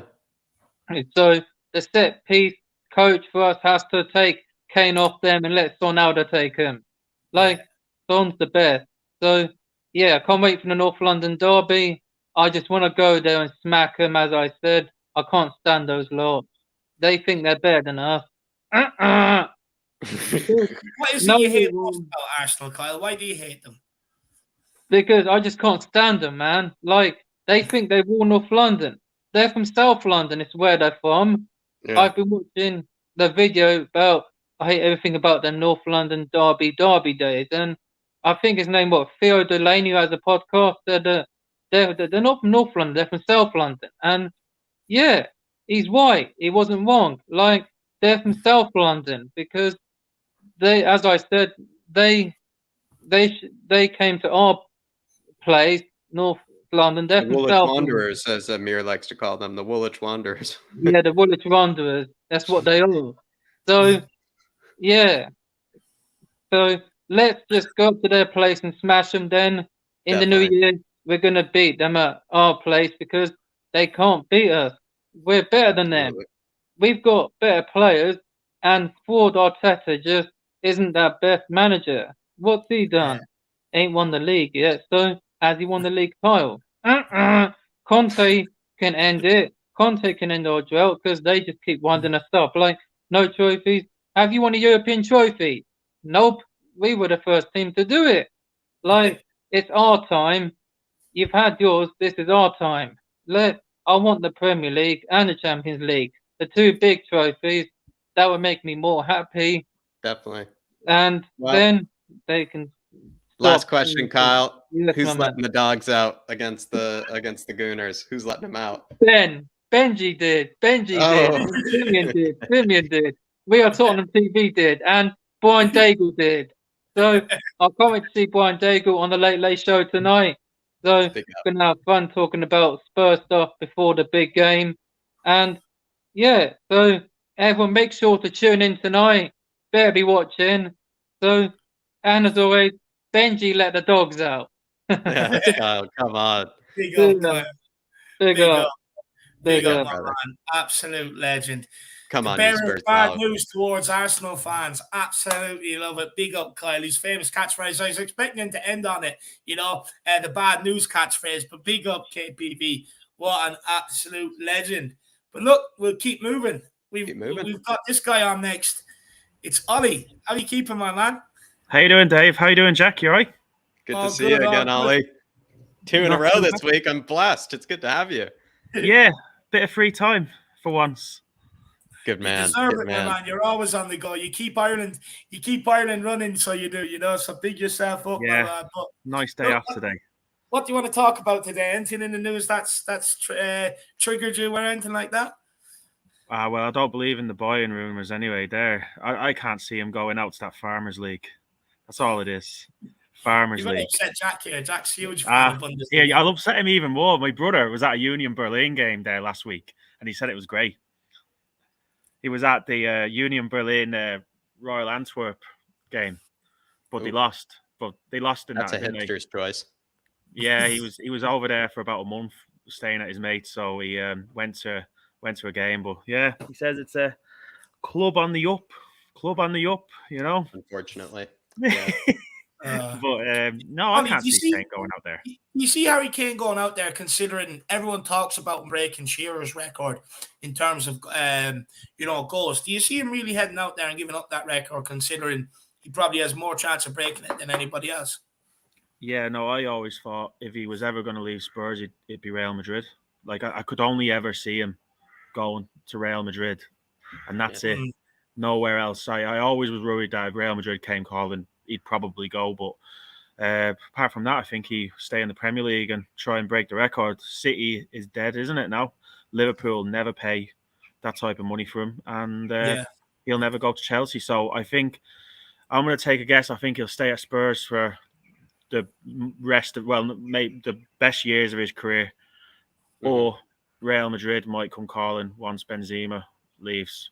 But by Benzema isn't that old. Do you think Harry Kane will break Shearer's record? Because he's still somewhat off it. Do you think he will actually break it? He'd have to have no injuries. Yeah. What is he? Is he 29 now? Yeah, he's 29, yeah. And he's just gone past Andy Cole. Andy Cole had 187, I think. Yeah. You're talking 3 more seasons where he has to get 30 goals a season. 30 Premier League goals. But he's probably got four really top seasons ahead of him where he could get maybe, 20 goals, 20 odd goals in the Premier League. So, yeah, if he's on it for the next 4 seasons, he'll probably break it. But he'd have to get over 20 goals for the next 4, I think. So, yeah, it's a really good chance of him breaking it if he stays injury-free and if he stays at Spurs as well. Because if he moves to City or anywhere like that, he won't play all the games. Harry Kane's on 189 goals and Alan Shearer ended on 260. So he has 71 goals to go. So break that down. He probably needs 20 a season, 20, 40, 60. So you're talking he needs to score goals until he's 34, Ollie. Yeah, sure. It's yeah, he has to sign that contract. So then, are we talking Ollie? Are we talking 5 seasons now? Got to sign that extension then, doesn't he? He's got to sign a new contract with Spurs if he's going to do that. Then it's possible, but it's still very hard. But it's here. He's closer than anyone else anyway. We'd all love to see him do it in a Spurs shirt.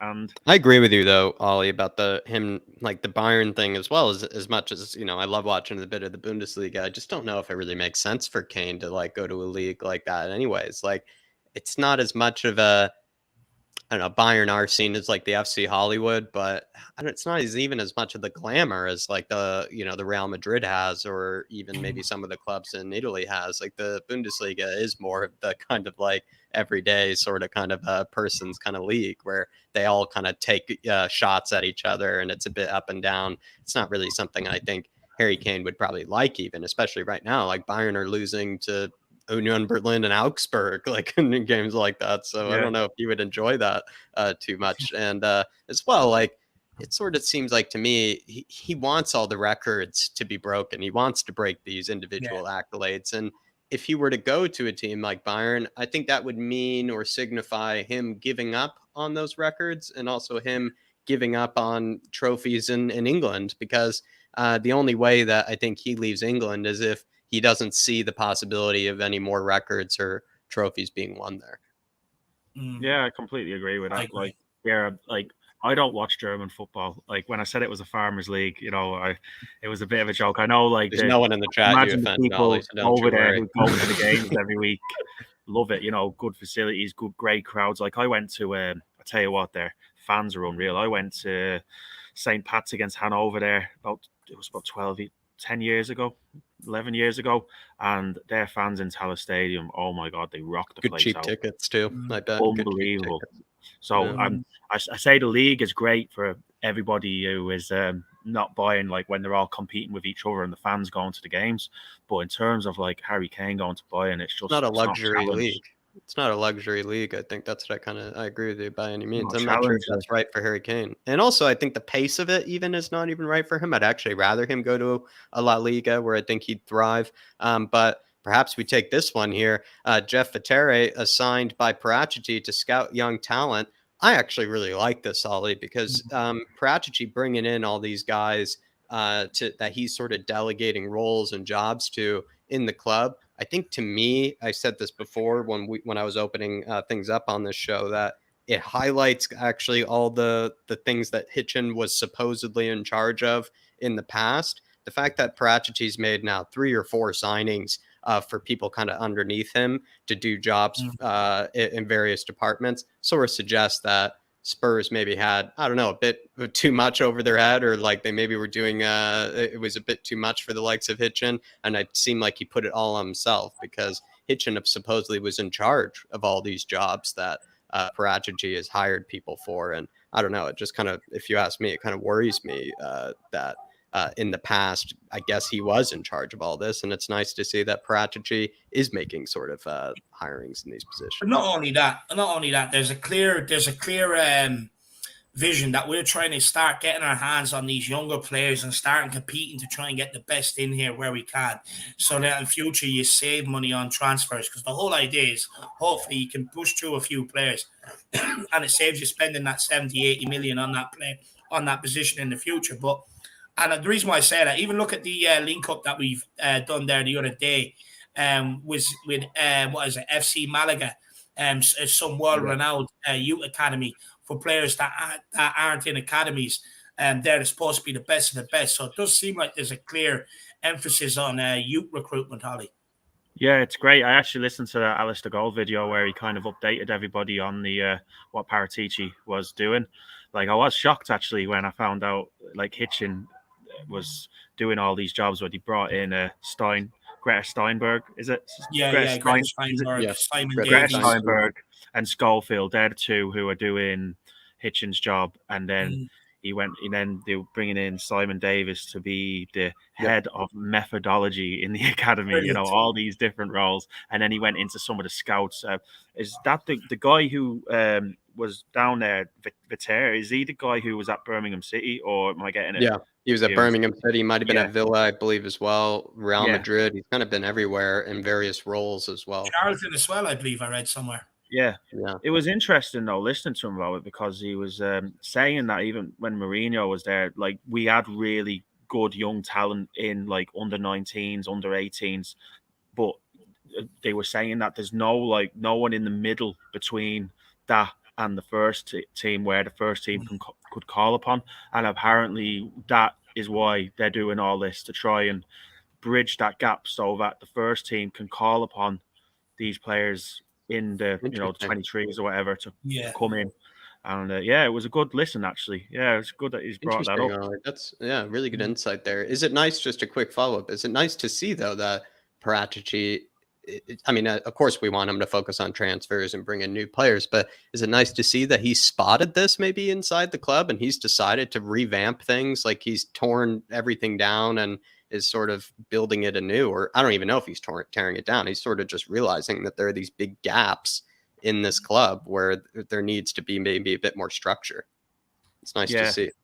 Yeah, it's great. Like, you look at other clubs like Man United, they don't really seem to have any sort of structure. He looked under the hood is maybe what I'm trying to say. Yeah, and he's, we're getting a good insight of like exactly what this guy's doing, where, from the very top all the way down. And as fans, like, we can name all these people, like, oh yeah, Simon Davis, head of academy, Schofield and Steinberg, and Schofield from the man from Rangers as the two lads replacing Hitchin, Paratici's understudy. So we all kind of can see that we have a direction, we have an identity, and who's doing what. And like, it's great to see. I know you was just talking about this last night. Actually, I didn't catch all your show. You was talking about Yaya Toure and Defoe being at the club as well. Yeah, that was. I was talking about that on We Are Tottenham TV. That's right. That's it. Yeah, I was listening to that at some point, and it's great to have them two here. Like, I haven't listened to the whole interview of Basuma and Toure yet, but having them at the club, it's going to do nothing but good things for the future. And hopefully this is going to be, a top time, and Conte isn't going anywhere, and either is Kane, and we're going to win something this year. We just have to start thinking like that now. I love that. Look, I think we definitely have a possibility of doing it. I think if we get to even an FA Cup final, League Cup final, on our day, we can beat City. We can also do Liverpool over. And I believe we have more of a chance now under Conte than what we ever did before under maybe Pochettino or Jose Mourinho, because we still went to the likes of okay, near the end of Pochettino's reign, we started beating City, but we were still going to the likes of Liverpool and City sometimes and finding it hard to overturn them. Whereas under Conte, we have their number. So if we can get to a final, I really do fancy us putting an end to that trophy drought, Ollie. Sebas Wolf says here, with Haaland scoring the way he is at the moment, he could be a bit of extra motivation for Kane to up his game and score more goals. That was in reference to us maybe talking about him trying to catch Shearer. Do you think Haaland could come in and inspire Kane to push on? The proof is there, isn't it? Because Kane scored 6 and 6. Like, obviously, you know, Haaland started off. Well. Yeah, so Haaland has come in and just, you know, he's a freak of nature. He really is. But it can only be good for Kane, though. Like here, like Haaland, I never agree. I was listening to this guy, Boovy. I never agree with him. Like, I don't. He's a bit of a clown. He's on that Boovy. He's on that Bet Victor with Flav and that. I was listening to there was talk about strikers, and he said he did. One thing I did. Boovy. It must be his nickname or something. He's a City fan, you know. But he said that he did say like Kane's a better footballer, but he believes Haaland's a better finisher and striker. And I was kind of like, well, maybe I can agree with that. Like Kane is an all-round better footballer. He can do everything. Like I still think he's the best footballer in the world. But yeah, Haaland is, you know, hopefully he gives Kane the motivation so far. 6 goals, 6 games. And assists as well. So he does everything, like. So, yeah. I also think Kane is well aware that to win a Golden Boot this year, you probably are going to have to score 30 goals because Haaland will, if he doesn't get injured, he will. He's already in double digits. It's insane. It's absolutely insane. Like, he will bring up, like, 23 was the standard last year. It's now going to rise to 30. Haaland will keep banging in goals. Jack makes a great point. Cancelo over one side, putting the ball in, and that's not even including De Bruyne, Phil Foden putting balls in behind, Jack Grealish, Mahrez with some of his crosses. You know, the guy is going to hit 30 goals. Well, that's the thing. I don't know. Like, it's not even really fair because I think Kane has to work so much harder, like each game than Haaland does. Like Haaland, yeah, good point.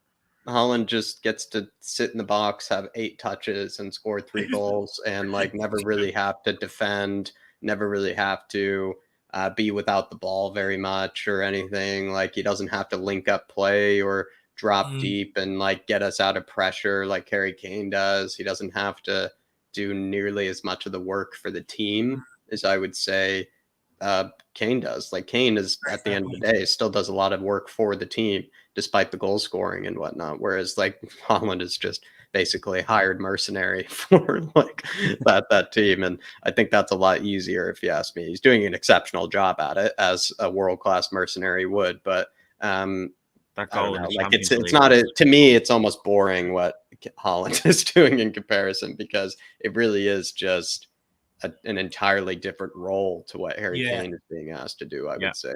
I think Harry Kane would actually have as good as and as freakishly good as Haaland is, as freakishly good as he is.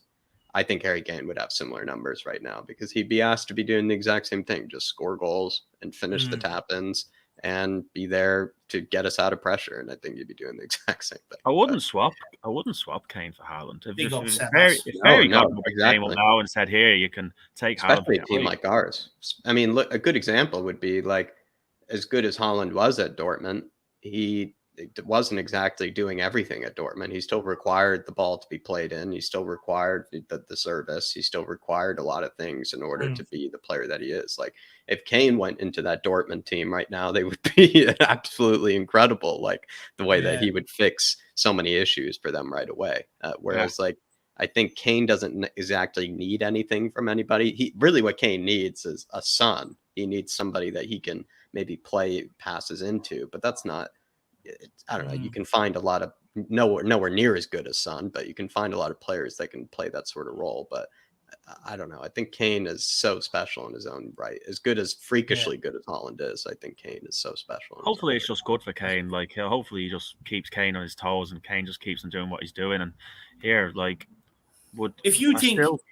it's like freak of nature versus like a beautiful, I don't know. It's like Messi versus Ronaldo kind of argument again. I think Kane versus Haaland. I think Kane is more of a Messi type. And I think Holland is more of that Ronaldo type, like kind of freak of nature sort of situation. I wouldn't Sorry, swap Dave. our front three for anybody, so I just really Absolutely. wouldn't. We No. even said at one stage, best front three in the world. Best front three in the world. Yeah, I wouldn't though. I just wouldn't swap them for anyone. I just think I know we're not going to go too much into this, but the only thing where we're kind of average is at the back line. Like the front three, I won't swap them for Liverpool's or City's. That's why you just have to believe that we can win something, because with them, anything's possible.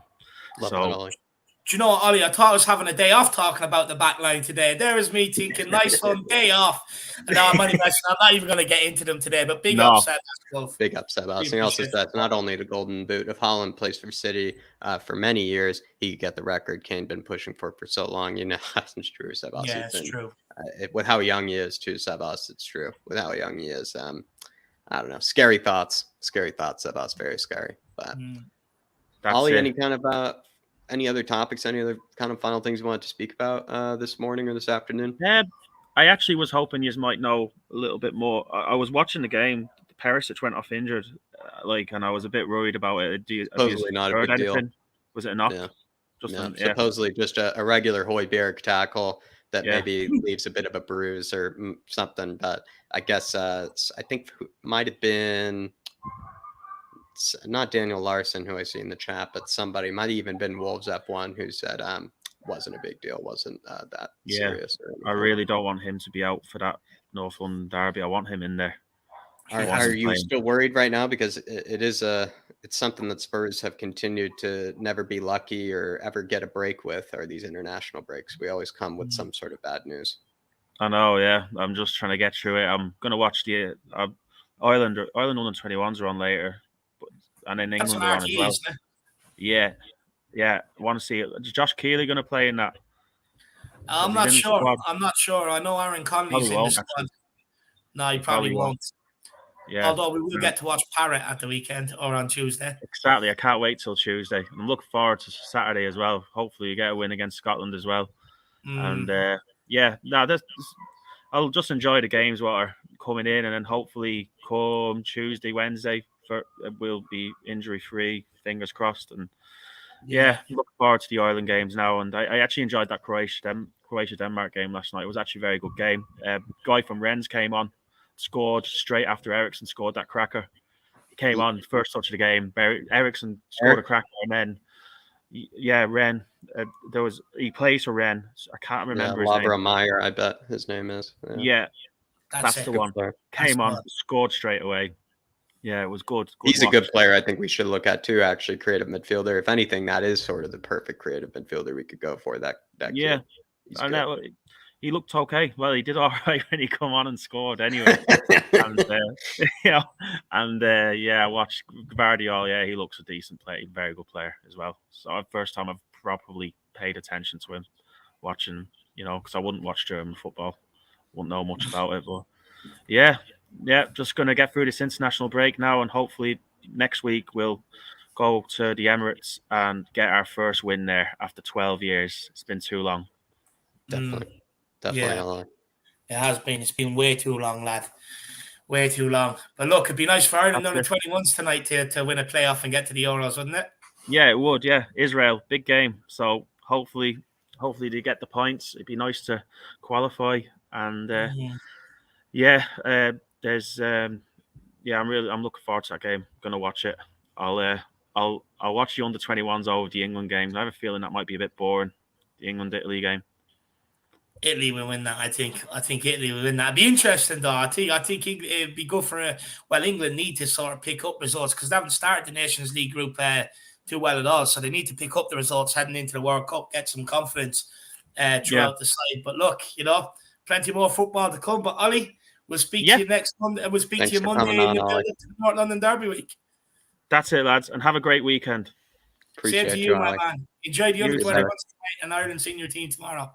Will do. See you later, lads. See you, my man. Bye-bye. Bye. Bye-bye. Big up, Ollie. Absolute legend. Absolute legend. Everyone give Ollie a lot of love in the comments.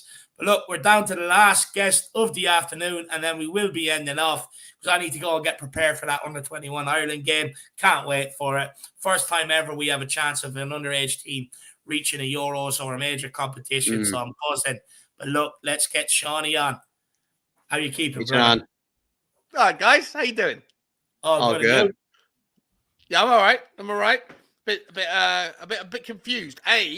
Why my membership had dropped to some other level that didn't require, or that didn't give me access to the link. Then when I upgraded the membership, I joined the background, and then I had to drop out for a minute, and then I came back, and the link wasn't accessible anymore. Nothing's going your way today. it is. Nothing's going your way. You know what it is like? After a couple of hours, we take out the link, so we do because.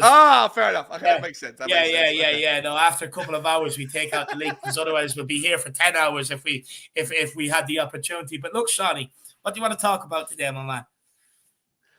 Nothing particular. I just want to say see how you guys are doing. There's so little to talk about. It's what about this, Well, Shawnee? we can go through the news that we came up with today. Jeff Viteri, that guy signed by Paratici. What I mentioned, Sean, and maybe I could start you off here, is that all these signings that Paratici has made, you could say all of his own little soldiers that he signed for his for his team, sort of highlights all the positions that Hitchin was supposedly in charge of, I guess, and maybe, to me at least, points out how many problems were under the hood at Spurs with the fact that Paratici's made like 4 signings, or made 4 job titles for positions that weren't there before. I don't know, and people have made fun of it, thinking like, "Oh, head of methodology, how ridiculous." I'm like, I don't know, it doesn't sound that ridiculous on paper. It does sound like a job for the boys, though. It does sound like a job for the boys. It doesn't matter, Dave. I just think it's brilliant to see that he actually has a team of people that he can delegate to. He has a team of people to help him, whereas before what we had was Hitchin thinking that he could do it all, I guess. Well, listen, are you also basing this on this whole football partnership with FC Malaga City? Have you seen that this morning? Yeah, seen that. I didn't know there's a connection with that with Viteri. I didn't know that.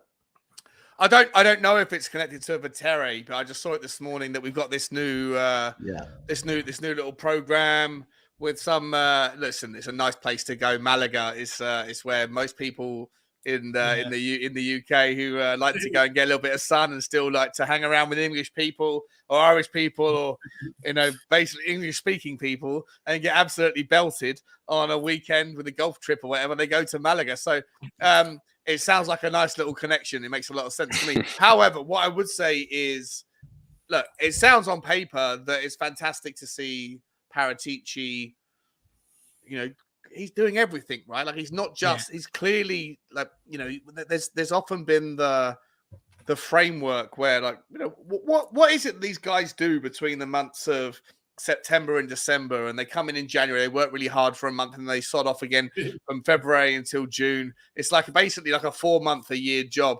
But Paratici seems like he's cleaning house and he's really imprinting his ideology, his strategy across Tottenham Hotspur, which is fantastic to see, as long as you buy into the Paratici system. Yeah. Right. And a lot of people, this channel, you guys love him. I love him. We're his propaganda machine. We're in quicksand in the Paratici thing, my man. The propaganda machine.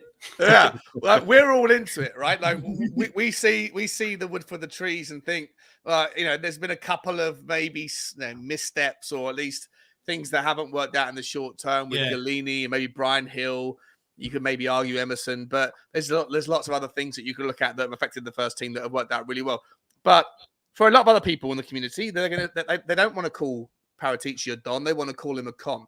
And so all of this... That's fair. If they want to do it, that's what they want to do. That's fair. 100%. By the way, Dave, I just noticed you've had a clean shave of your head this morning. It looks all of his face. Yeah. It's nice, bro. It's nice. Oh, yeah. Yeah, Matt Doherty, John, it was Matt Doherty done a press conference in Ireland, and the guy said to him, "You look like you've lost a lot of weight. You look super fit. What's going on?" And he goes, "I just simply trimmed my beard down off my face. So I said, well, if it makes him look skinnier and he's already skinny, I may as well go and try it myself, and it's worked." Yeah. But of course, the way I always represent you when you've had a haircut is you're not Matt Doherty. You're Phil Foden. Yeah. He does have the Phil. And you got the Phil Foden going on. So I'd rather pretend to be Matt. It looks sharp, my man. Are you seeing Matt Doherty on Saturday? Are you going to the game? Oh, is it tonight? Tuesday Oh, night. Tuesday, Tuesday sorry, night. Tuesday. Yeah, I think we're away tomorrow, and then we're at home Tuesday. So, look, it's not that I want to see the guy; I have to. So, well, listen, I think that it's important that we do get a genuine first-person perspective feedback on Matt Doherty, because I think that, from what I've read this morning, Alan Hutton thinks that Jed Spence should go out on loan. That we need to cut ties temporarily, and I kind of agree. Like, if you're not going to play Jed Spence, if he is fourth choice, third and fourth, fifth, sixth choice, whatever, right wing back, then look what happened with Destiny Udogie, right? The guy got sent back. If he came in, he wouldn't have played, but if he went back and Udogie's had an absolutely amazing first 8 games of the season for Udinese. I think Udinese first or second in the league or whatever in Italy. So, and in no small part down to him. If Jed Spence, you have to call a spade and say it was a mistake to not loan him back out. If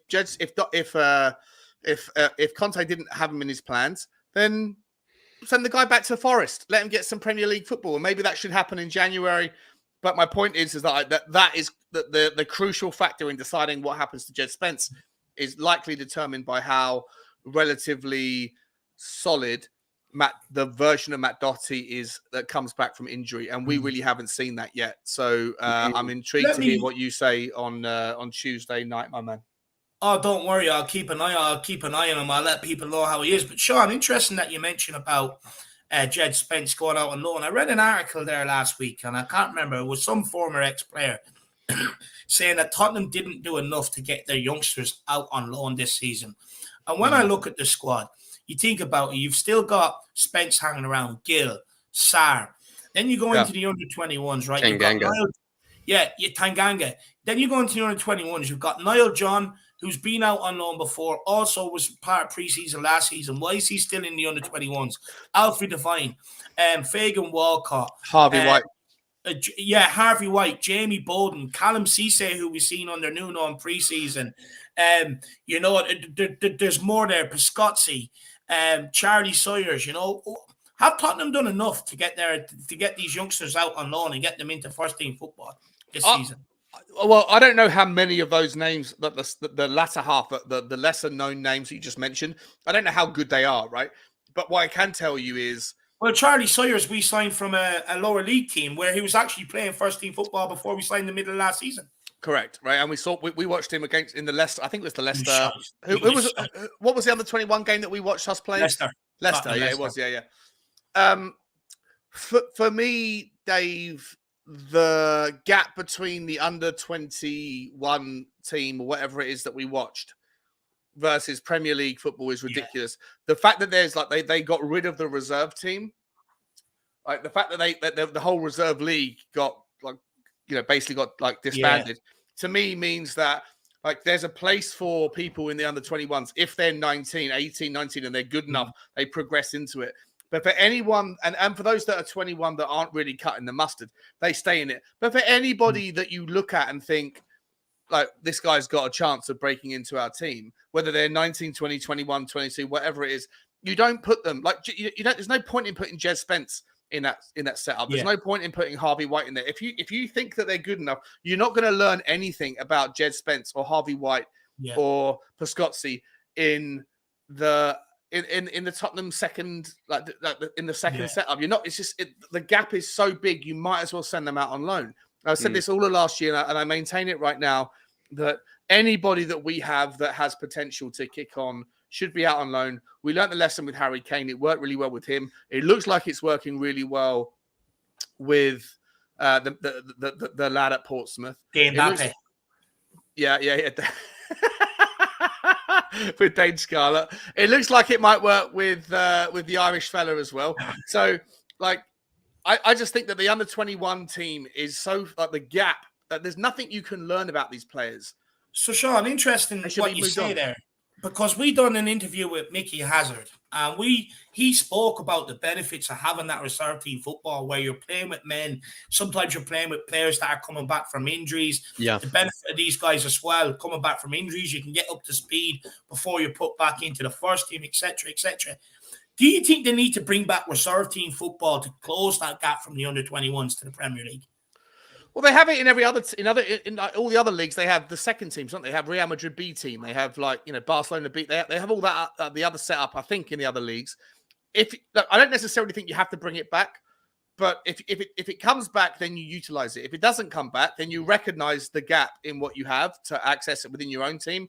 And for me, it would be far more beneficial to put them out there in Division 2, Division 1, and let them go 1 year in Division 2. And if they handle it, go to Division 1. If they handle it, go to the Championship. The Harry Kane system, the Harry Kane template was created, and look what happened to him. Dane Scarlett, I think, is going through that right now. He's killing it for Portsmouth. Next year, we'll send him to, I don't know, a Norwich or whoever's Leicester.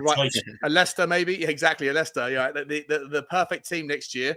And then if he can handle it and he gets 10 goals in that league, then you bring him back and go bang. You're now ready. You've experienced the process. You've gone through. You've earned the right. You've gone through the ranks. You've earned your stripes. And with isn't that more complicated though? That path, that is a lot of particular systematic planning there. Like you're picking each little club that they kind of hop and leapfrog to on their hopeful end goal of being the next Harry Kane. Whereas if you did have the reserve league and if you did have the reserve team, might not be nearly as complicated or nearly as much of a structured process to try to help them reach their potential. Essentially, it feels like if you want them to really reach their potential, it's almost like you prioritize certain players over others and carefully plan how it goes for them. And that maybe would explain to me how Dane Scarlett has gotten that loan move, but maybe a Niall John hasn't or a Pescazzi hasn't, when I don't know. It's just because if there were that reserve league, they would have probably better chances of developing and not being so worried about getting these loan moves and whatnot. Just quickly though, I don't want to complicate this topic though, but Paratici did also make, I believe, he made some sort of hiring for somebody that was supposed to be connecting the likes of the youth academy to the first team and make it a bit more of kind of a seamless transition, you could say, between the two, where they actually understand the tactics and they understand the structure of what's going on with the first team, so that it's not some ridiculous jump in every single way for the players. And I think that's also a nice thing to see, at least, that now they're apparently that wasn't there before. Apparently it was really hard for players to crack into the team because they didn't have any idea of what the first team was actually working on, which apparently now is does the reserve team does the under-21s play the same formation as the reserve team? The under-21s did play the same formation when we watched them. They played 3 at the back with 2 wing backs. Okay. There we go. That's important. My answer to your initial, before you ask the subsequent question, and I'm going to keep the same answer because I think it carries on. I think that, you're right, Jack. It does add an extra layer of complexity to finding the right club for the right player for their natural progression. And you hope that club is going to play the same formation, give them chances, all those things. And it seems to be working with Dane Scarlett. But there's also, if that is a complicated thing, and if it does add complexity, isn't that the reason why that Paratici's been tasked with signing all of these, employing all of these people who are experts and masters of scouting and youth development and all the things that they're doing? It's not just about, coaching these players. It's about the understanding of how to nurture their development. And from what I gather, Spurs have signed more people in the last year in coaching and development roles around the club than they have players for the first team. So I love the fact that Paratici's taken this. He's building his own soldier army. He's building it. He is, right? But and for us to feel 100% confident about that, we have to have 100% confidence in him. And the Irish Hotspur does have 100% confidence in Don Paratici. I tend to. I'm happy to see it done via him. But there's a lot of people in the community that think that the jury's still out on Paratici. Maybe true. Isn't this what Daniel Levy wanted though? Was for Paratici to make, I think if I recall, when that whatever propaganda video that Daniel Levy put out there when he was in the summer at the time, when he did explain the Paratici signing, he did say that he wanted somebody to come into this club and sort of tear it down if need be in order to kind of get the club on the right track. And that's what he said he brought Paratici in to do. And if Yeah. Paratici is making all these mini soldier signings for his little army of scouts and whatnot, and making the club, or at least some parts of the club, in his own image, I think I'm happy with that. And I know you're not surprised that I'm happy with that, but I'm happy with that simply because that means he's doing exactly what he was employed to do, which is not to hide away or cower away. He's supposed to be changing the club in a variety of ways, not just bringing in transfers and bringing in players, but changing it in 1,000 different ways. And so on that basis, then, Jack, if we have to, as Tottenham fans, understand and tolerate the idea that people like Harry Kane won't be around in 3-4 years' time, right? Like whatever it is, the talisman of our club, Sonny is not going to be at Tottenham in 6 years' time. Conte will not be at Tottenham in 3, 4, 5 years' time. Do we have to, when we say in Conte we trust, and when we have as much debate around, should we have like dropped Sonny, or have we jeopardized our relationship with Sonny's loyalty to us, and vice versa because of the conversation we've had about him? Like in the grand scheme of things, like the Irish Hotspur is going to be around in 8 years' time, right? Well, hopefully, we'll wait and see. Hopefully, that'd be nice. Hopefully, right? The Spurs Talk Show hopefully be around in 8 years' time. But by then, we're going to be talking about new players that are coming through. And so, do we need to say at the end of every stream, come on, you Spurs, in Conte we trust, but more importantly, in Paratici we trust, because this guy is building the formula for the future of Tottenham Hotspur. And we're all going to be around long after. Yeah, long after Paratici, long after Conte and Harry Kane and Sonny have left Tottenham Hotspur's company. Hopefully, some of the impact that Paratici makes will live on. It's true. It's true. I'll be honest. I think in a way, Dave and I, we love him. You're in a way, you're sort of right, Sean, that he is kind of secretly the guy that will always be there, and the guy that will always sort of be in charge of things. But that is sort of why, with how things have gone since he's come in, Spurs have only looked better. Spurs have only gotten on the rise since he's technically been put in charge of things. And people might say that's because of Conte. I guess we'll find out, like you said, once Conte eventually at some stage leaves, once Kane and Son leaves, Paratici will have a big job on his hands in rebuilding the club, or he won't really be, hopefully, rebuilding the club. He'll be at that stage, ideally having people in place already kind of ready to be thrown away. I guess he already does in the case of Richie and Kulusevski to some case, especially in Kulusevski's case. But yeah, Sean, it's an interesting thought. I'd like to think that he is doing long-term planning. And I think we can tell by some of the hirings he's making right now that he's doing long-term planning.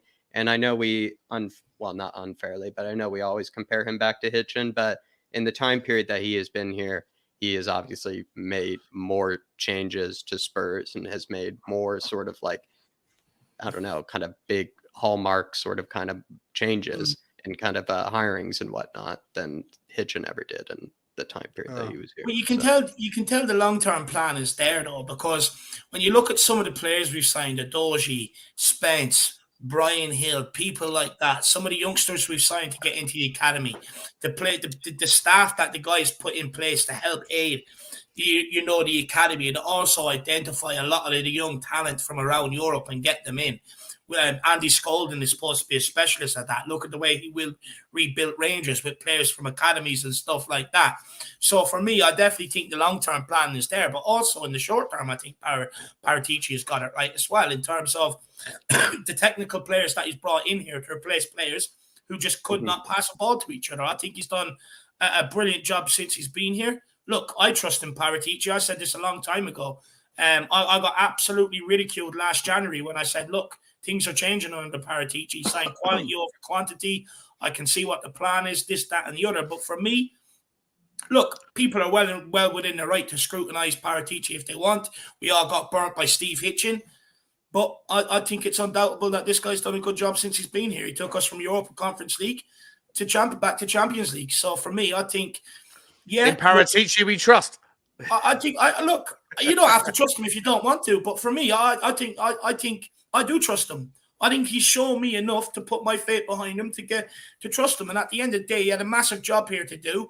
And with Steve Hitchin, he couldn't do it. Plus the recruitment he got wrong. Paratici is doing it, and the recruitment he's got right so far. So I think he's done a brilliant job since he's been here, short term and long term. I think he's done a phenomenal job, and he was tasked with building Tottenham's scouting infrastructure and the youth academy to bring it up to the levels of an elite European club. And that's what he's doing so far. And hopefully in the next couple of years, we see the fruition of the long-term plan, and with maybe one or two youngsters coming out and making the grade. I also just quickly want to add, if anything, one of my favorite things about Paratici was somehow he was able to get Romero to come to Tottenham, because when you really do look at where Spurs were at that stage in time, they didn't have a manager. They were, if the manager, I guess, was going to be Nuno, if that was the ultimate sort of backup plan, it was Nuno. It just seems like that sort of ability or whatever it was, almost like a feat, to be able to get Romero over was honestly incredible. And as much as people kind of, what did they do? What was the thing that happened last summer? And Bentancur, though, because we signed them when we weren't even in Europe. True, actually, as well. And we still had a long way to go in order to get back into it as well. Very good point there, Dave. Yeah, honestly, I love him. He's cooking the books, and he's the Don that we love, and he's the Don that we support. Paratici always has a home here. Maybe one day, Dave. One day, what the Paratici is cooking. Maybe one day, Dave, he'll do one of those interviews about where the club is headed and whatnot on this channel. Perhaps we'll be the ones grilling him with the questions. That'd be lovely. That would be fun. That'd be awesome nice to see. Look, well, you know, he loves the PR job we do, so maybe he might give us 10 minutes out of his day to come and do an interview. Yeah, he does. Yeah, you guys deserve it, I think. Yeah, listen, I think that we should be starting to drop in occasionally, not every show, but occasionally, especially in the transfer window section of the season. We should be saying at the end of the shows, "Come on, you Spurs," and in Paratici we trust. I want to see that added from December the 31st all the way through till February the 1st. I want to hear that shit from you. Always thinking deeper, Sean. I like it. Luke, love it, guys. Yeah. Then we'll let you plug your channel, Sean. But Luke C with a super chat, waiting for a comment. Luke C, if it's just a bit of support, my man, really do appreciate it. And also really loved your comment from earlier as well, Luke C. Pick yourself up, brother. Big up, Lukey boy. Big up, Lukey boy. But Sean, where can people find you? I believe we'll be going live Sunday evening with what we were supposed to do yesterday. Yeah. You know what? I've been trying to do these daily, walk and talks with Tottenham with my dog. But I woke up this morning and I looked through, and there was just like the only thing I could scrap together was maybe a conversation about the conversation about the Malaga, the Club de Malaga thing, and I was like, it ain't worth it. I don't understand how easy it is, or how people can find it so easy to drop daily content when there's certain days when there is just nothing worth talking about. But you guys can find me generally, most days, you can find me dropping content on the Spurs Talk Show, hashtag, all one word, hashtag, never any spaces, Spurs Talk Show on YouTube, Twitter, and Instagram. And that's, yeah. And like I say, apologies for anyone that was looking forward. There's a few people reached out and said, where were you? Last night, Dave and I were supposed to be doing the free-flowing Tottenham, but I had work stuff that I had to get in front of. So apologies for that. But yeah, Spurs Talk Show is where you can find me, guys. I love you all. I'm sorry that I've come on late. You guys were clearly looking to wrap it up. Now I realize. I enjoyed that conversation. It was very not something we talked about all day or in a while, Sean. So I enjoyed it. I enjoyed that. I like talking about like the scouting setup, the youth system. I like talking about everything really. So I appreciate you taking it. It was different from the norm. It was good. Exactly. What was that? What were the general other conversations that were happening? Because I didn't even know you guys were live. Like I didn't get a notification. This is what we had. We spoke about Ali Gold digging up that situation with the contract. Tottenham actually reserved the right to extend it. Not really Conte. Kane to Bayern rumors are back again. Spurs were interested or are interested in signing Kamada on a free for next season. Kamada, yeah. Japanese fan. Is he Japanese? Yeah, Japanese player for Frankfurt. Jeff Viteri, like we were just talking about, and then Spurs regretting not signing that Gavin Bazunu guy, that Irish keeper. Oh, the Irish keeper. Okay, that's pissed me off. Yeah, all things. Some people wanted to talk about Bazunu. Some people wanted to talk about Kamada. Some people talk about Kane. Sean, we all have our. There's always something. We all pick the boat. Yeah. I get it. Very good, guys. Very good commitment from you guys to be able to find on a slow news day to drag up something that's talk worthwhile. I love it. I appreciate that. I'm going to leave you guys to wrap up, and I really appreciate you having me on. I've got to go downstairs. I bought like, you know what? Just quickly, I've become a bit of a hermit, right? Like, apart from my Tottenham walks, I don't like to leave my house. Like, people have been asking me, Sean, come down the pub, come and meet us for a drink. And you know I like a drink, right? But I'm like, no, I've got this like new weird complexion where I don't want to leave the house. I went and played golf with my dad the other day. Your body's a temple. That's the new mantra, Sean. The body's a temple. A temple in ruins, yeah, like the Taj Mahal, right? And so I thought, well, should I go and buy a gym membership and pay like 100 quid a month? And I was like, no, because I probably won't go. So I've just bought, like, I spent like a lot of money on gym equipment for the spare wing of my house. But now it's all arrived, and I have to build it all, and it's incredibly fit. I'm worried about how much of energy it's going to take me to do that stuff. Do you know what? Do you know what'll get you through it, Sean? Start creating your work list, workout playlist. So just put on songs in the background, get the machines together, and ones you like, put together as your workout playlist. They'll get you through it. And then once you have your playlist, lad, you'll do all the exercise in the world. Oh, I hope so. A workout, even setting up the workout machine. It's 100% a workout, setting up the workout machine. But I love you guys. I'm going to let you wrap up. Thanks for having me on. And as always, guys, in Paratici, What a man. I'll tell you what, Sean, we'll take half each. We'll do the in Conte we trust, and you can do the in Paratici we trust. We'll take half each. Alrighty. See you guys. See you soon, Sean. Bye. Absolute legend. Shawnee. New Shawnee. What do people think of that? What an absolute legend. Big up, Sebastian. Really appreciate that. Big up, Dub Shaman in that. Good to see you. But Jacko, where can people find you, my man? I would just say, everybody, at one stage, when Paratici does need to make a new signing of a manager in the inevitability that Conte maybe retires from the game or something like that, Dave, check out my very, very random video on a manager who I kind of made one of those sort of hunch kind of guesses ahead of time that he could end up being one of those big up-and-coming managers that everybody likes. Everybody loves Nagelsmann. Everybody loves Ten Hag's, these new fashionable managers and whatnot. I would say not really fashionable with actually the clothes they choose, but people seem to like these new modern looking managers. And I think he actually seems to be one of them, but perhaps actually good in comparison to, or at least, I mean, they are good, but I think you know what I mean, everybody. He seems to be the real deal, seems to be an interesting one. His name is Matthias Jaisla over at RB Salzburg. So just made a hunch guess that he might do well. I did the same thing with that Kavica guy, that Georgian Kvaratskhelia kid. So trust me, I think you can have faith with me on that one. Check it out if it sounds interesting. Everybody get over, smash the subscribe, give Jacko an out subscribe. He's here every single day of the week, works hard. Get over to the Flat Cap and give it a subscribe. R Green 216, good to see you, but unfortunately we're on our way out, man. But great to see you. Luke says he enjoys the show. Big yourself up, my man. And then Saya says, if you two are manager, who's your first choice for the Reece replacement? Mine is Gavin Bazunu, hard set on it. Yeah, Bazunu as well. If you can't get Bazunu, I kind of do like the Islam Mesle sort of signing. I think he's not bad either. But yeah, I agree with you, Dave. Not as good as Bazunu, though. Yeah, no, it's got to be Bazunu for me. But look, guys, there you have it.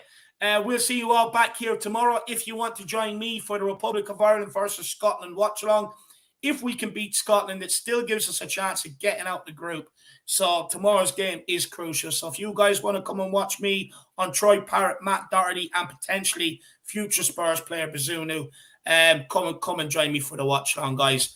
And we'll see you all back here tomorrow. As always, come on, Spurs. In Conte we trust. In Paratici we trust. I'm gonna have to get my fingers ready like they go from now on. Big yourself up, guys. Love it. See you all back here tomorrow. We'll be seeing you.